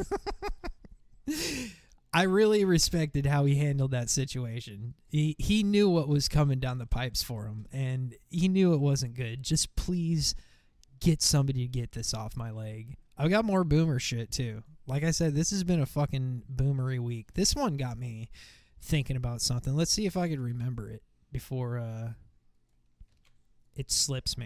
Colt 45. So this She went in. what was I thinking of when I put this on the stack? It was the golden, I guess this is the, what is it? I don't know, the ones before the boomers. A World War II vet. The golden generation or whatever the fuck. I don't know.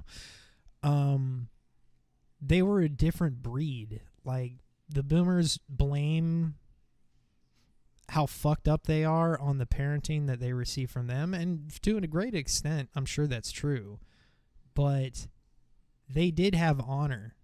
They weren't the generation that, like, got rid of giving a fuck. Like, they really fucking gave a fuck as normal people. And America was pretty cool then. But, yeah, I think that's what made me put this in the stack. The stark contrast between, like, this guy and his mom, his generation, and how boomers are. And said, do you have a Colt 45? He said, I sure do. And she said, how much is it? He said, $200. And she said, well, I can't afford that. He said, how much do you have? And she said, I have only $75. And of course, he wasn't going to accept that. Well, she left the trailer house and was walking down the street. So his mom's trying to get him a 1911 to go, yeah, the silent generation. Why is it? Thank you, Daniel Maxfield. I'm like, the golden generation. You know, the sunshine generation. I don't know what the fuck. Yeah, his mom's trying to get him a 45 because, you know, they weren't handing sidearms out willy-nilly. They just threw a rifle at you and said good luck. And those were situations, I guess, in Japan where, or Hawaii or wherever, where you could have really used it, where they're right there in front of you. And his mama wanted to set him up. So she knew that her boy had a nice Colt 45 on his hip. That gunsmith come running down our tour and said, why do you want a pistol? That's a big pistol. Why do you want one that big and heavy? He said, well, my son needs it. He's in the Marine Corps, and he needs a pistol. He said, come on, ma'am, I can do business with you. She went back, he cleaned up and gave it to her, and then she got on a bus to go to San Diego to bring me that pistol. It took her 36 hours to get from Odessa, Texas to San Diego. She went in. That's a fucking badass story. I like these YouTube shorts with the old war vets. They're probably kind of old by now, the videos, because I think most of these guys are dead. But cool stories. It was just like, yeah, somebody from the silent generation, and I guess the one before them, like, the idea of a mama, like, caring so much that she wanted to get him a proper sidearm, and she'll sit, you know, she goes there, not enough money. $200, by the way, sounds like a lot of money back then for a fucking 1911. That was probably, what was $200 in 1945? I gotta see that. Is that on the screen? I don't want that on the screen. Google.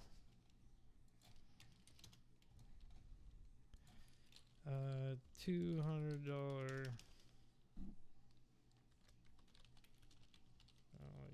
1945. That's holy shit. $3,500. I knew that was a lot of fucking money. Yeah.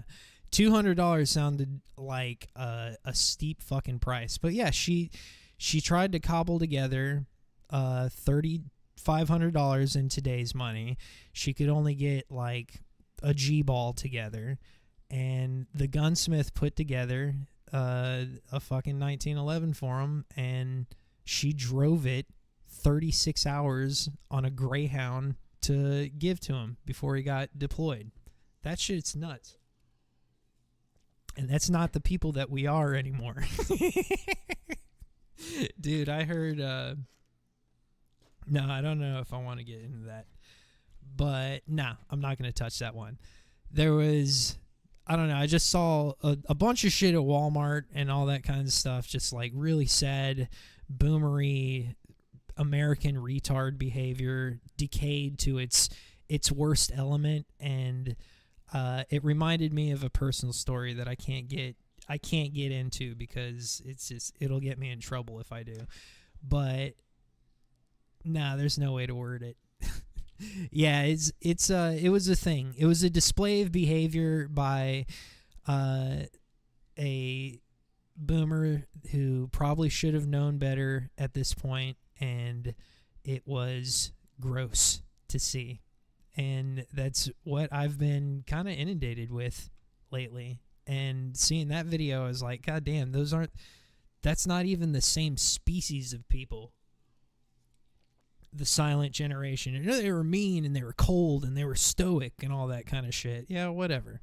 You know, and they did sit you boomers right in front of the fucking TV. And yeah, there's some stuff that was kind of pathological about that. I get it. But yeah, it makes sense. It makes sense that you guys were sat in front of the TVs from a very early age. You're the first ones to get Hungry Man frozen dinners.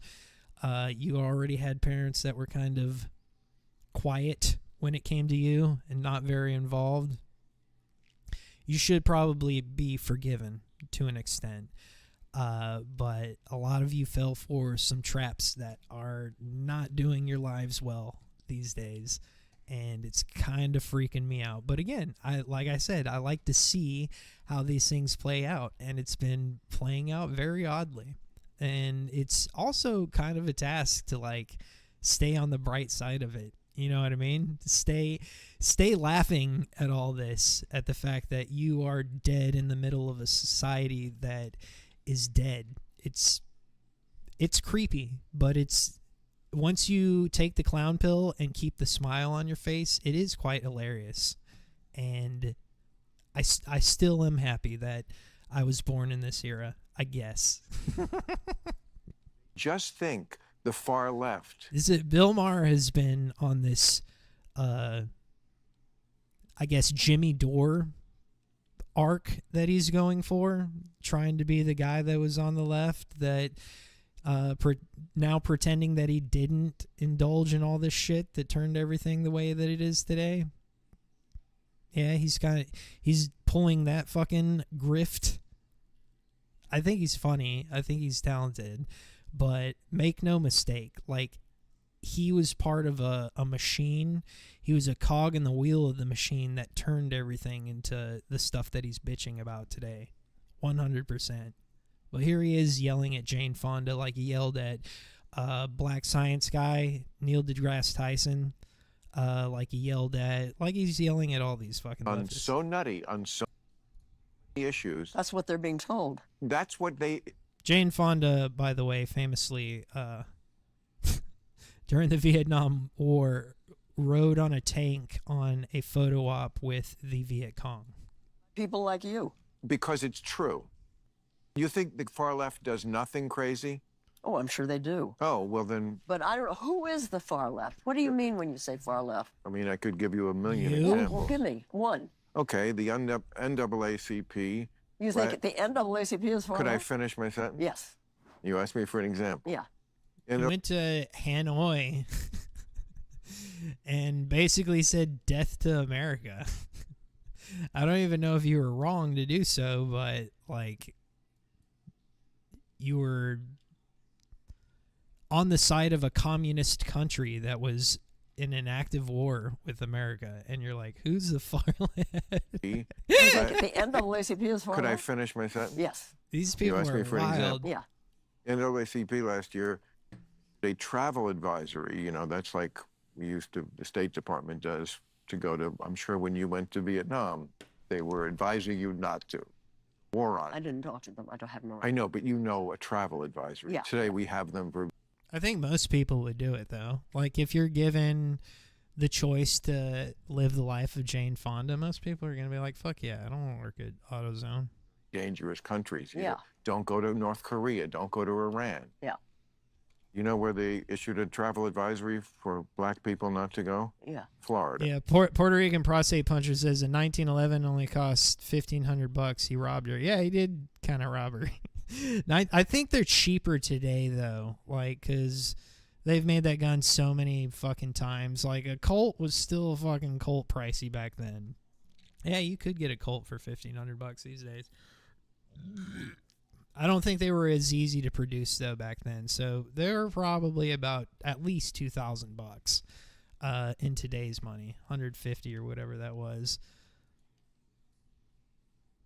Every day. I would do there's gun story- talk. I would do gun talk like every show.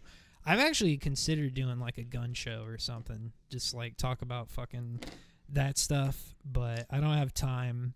But I know like most people aren't really. I don't even know it's most, but like a lot of people don't.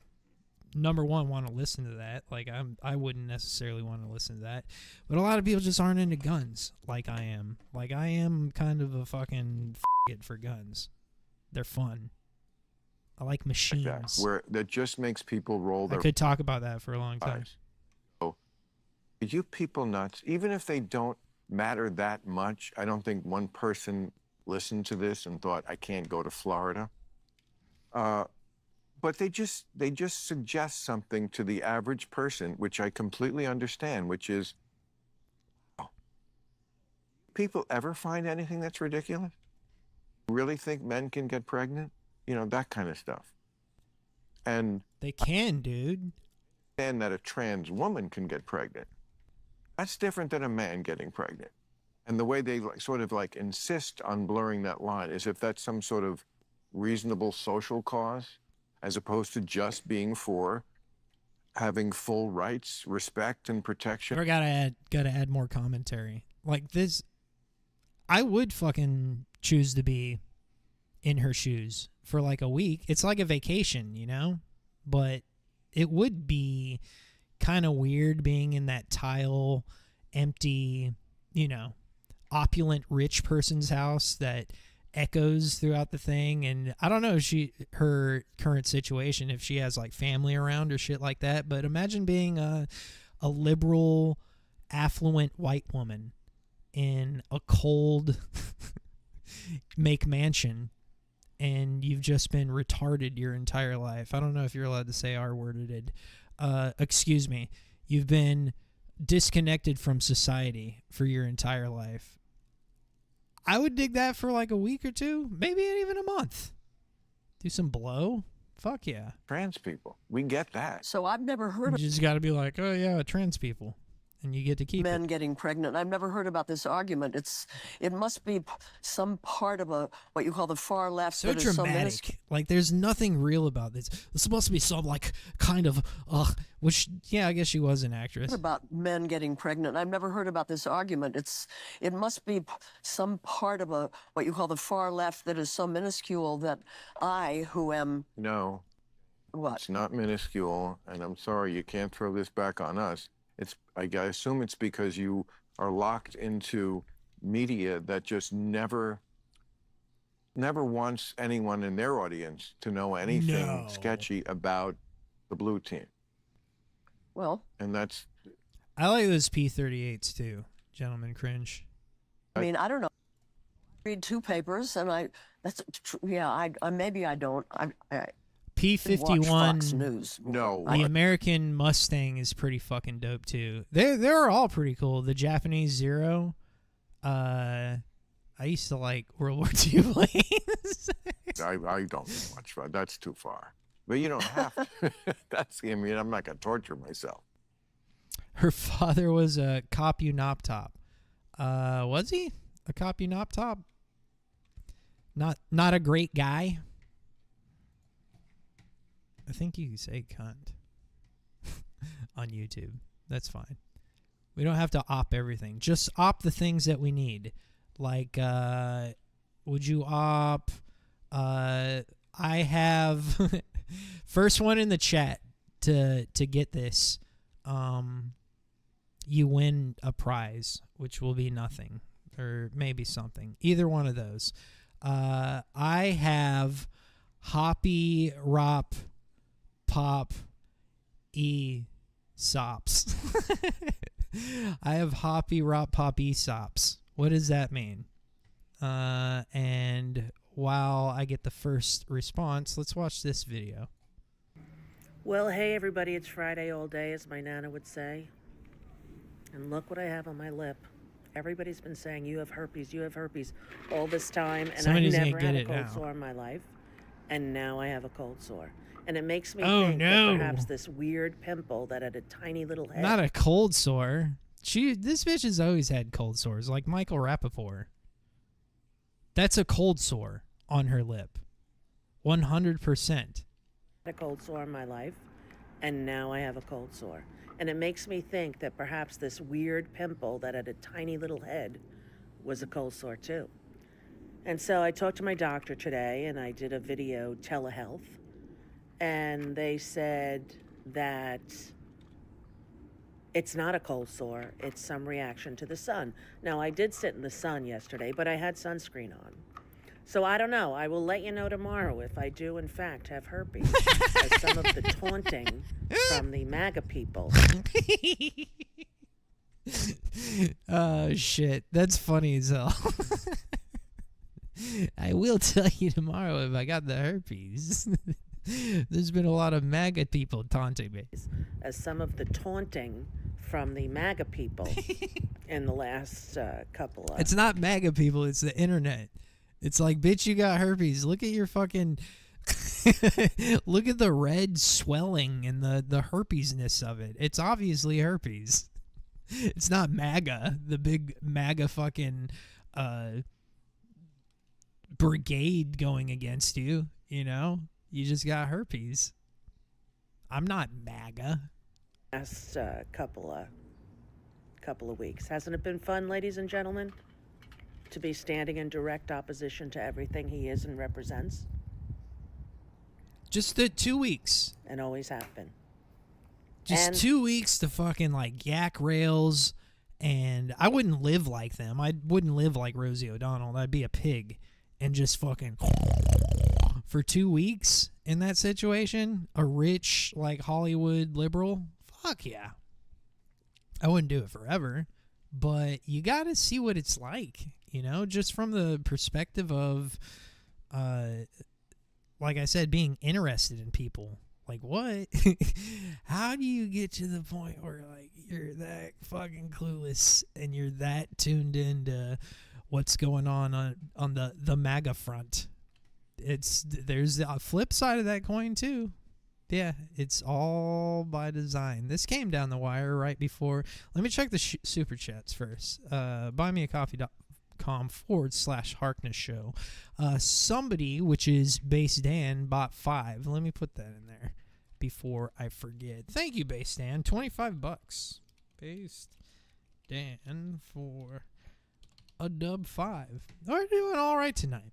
Even if we don't hit the fucking goal, I'll be happy with tonight. You guys have been very generous.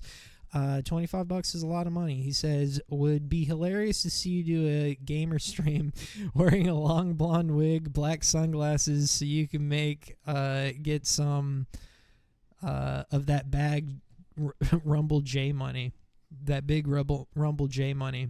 The Rumble J money is done, and it is Rumble J money for sure. You know, Rumble, now that I got a buzz, shadow censored, like tried to covertly censor my very first video. I can't play it. You guys know what it is. I used to have it in the reel, and I'm not going to play it in the...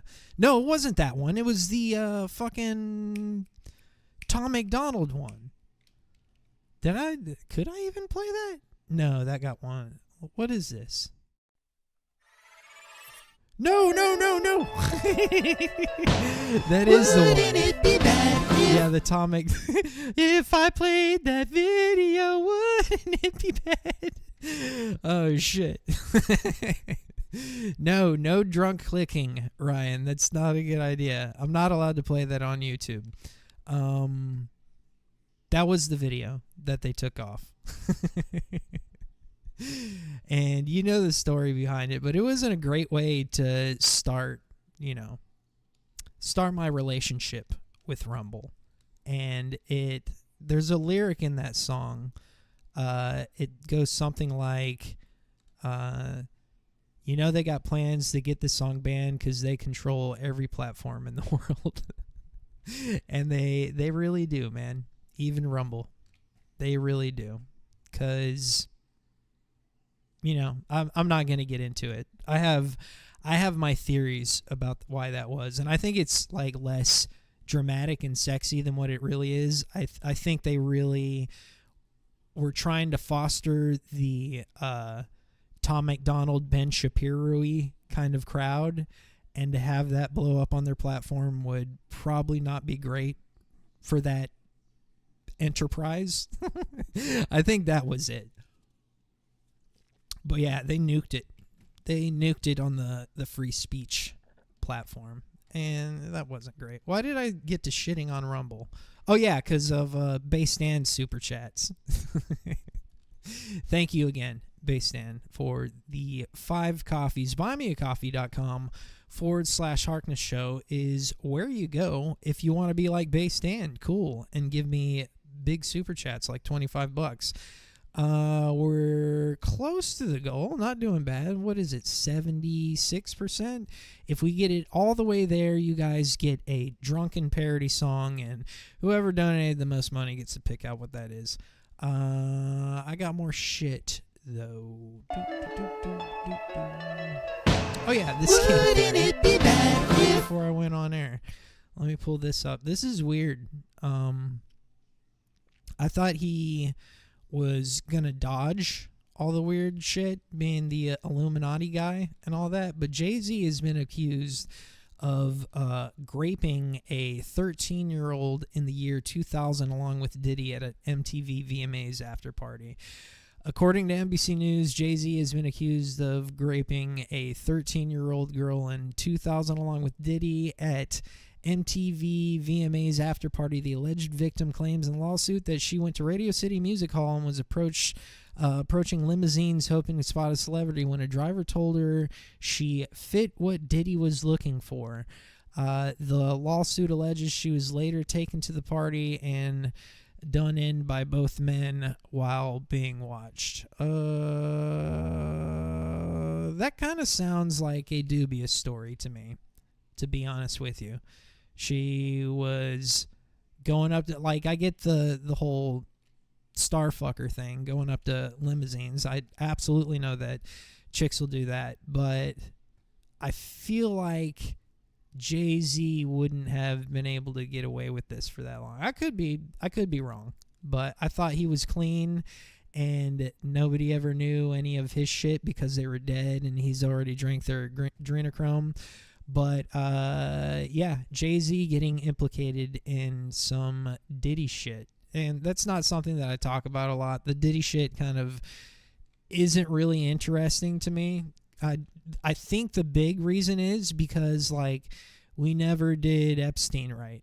Like, we just let that go. And that one was even, potentially spicier than this. So we're just on to the next one. And then the way that pattern goes is you're just on the next one, and I'm not excited for that. I want resolution on that last one. That last really, really big one. That would be good.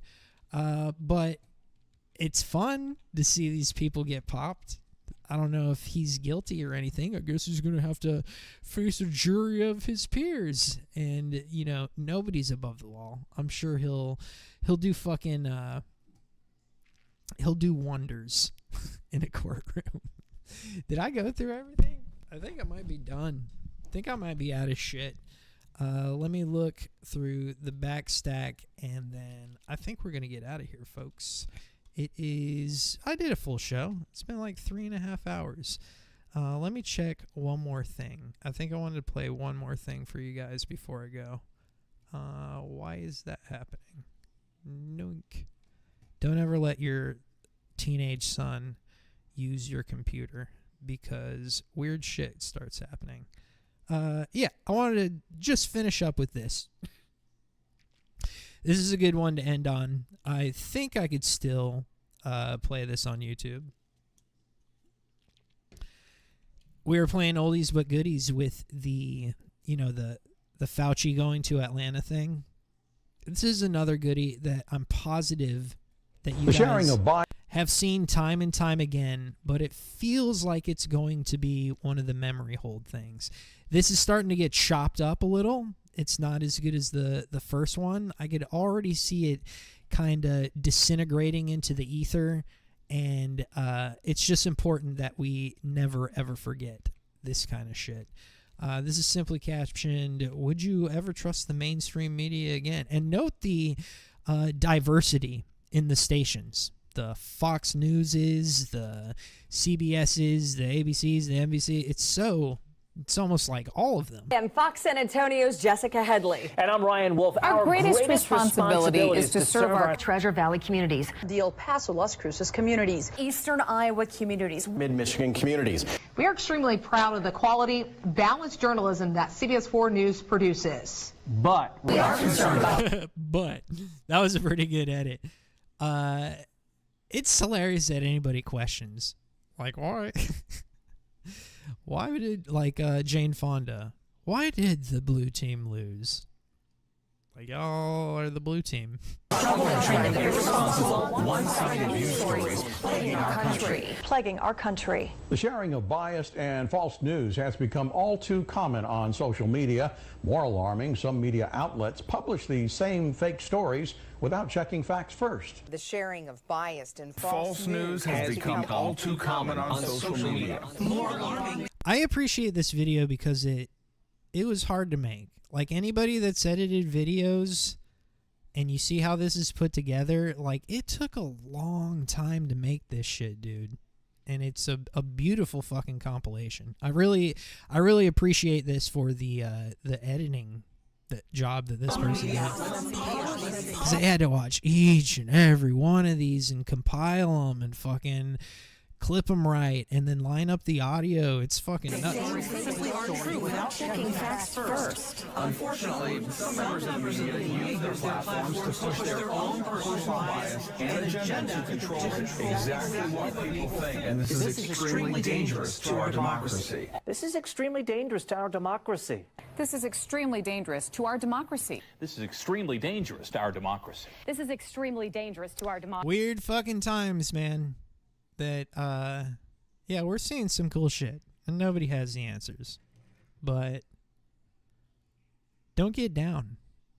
Like, I'm speaking from experience. I've been fucking down over how retarded and gay everything is, and it made me sick. So don't fall for that. I was a big dum-dum. I was a big pussy dum-dum.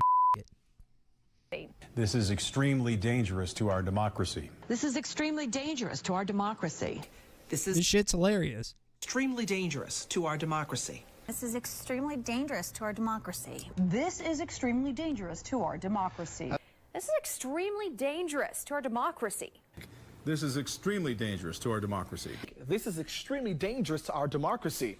This is extremely dangerous to our democracy. This is extremely dangerous to our democracy. This is extremely dangerous to our democracy. Yeah, you guys know the other one where they had that frame like back here. He had this, and he had them all going, "This is extremely dangerous to our and it was twice as many too. That shit was fucking nuts.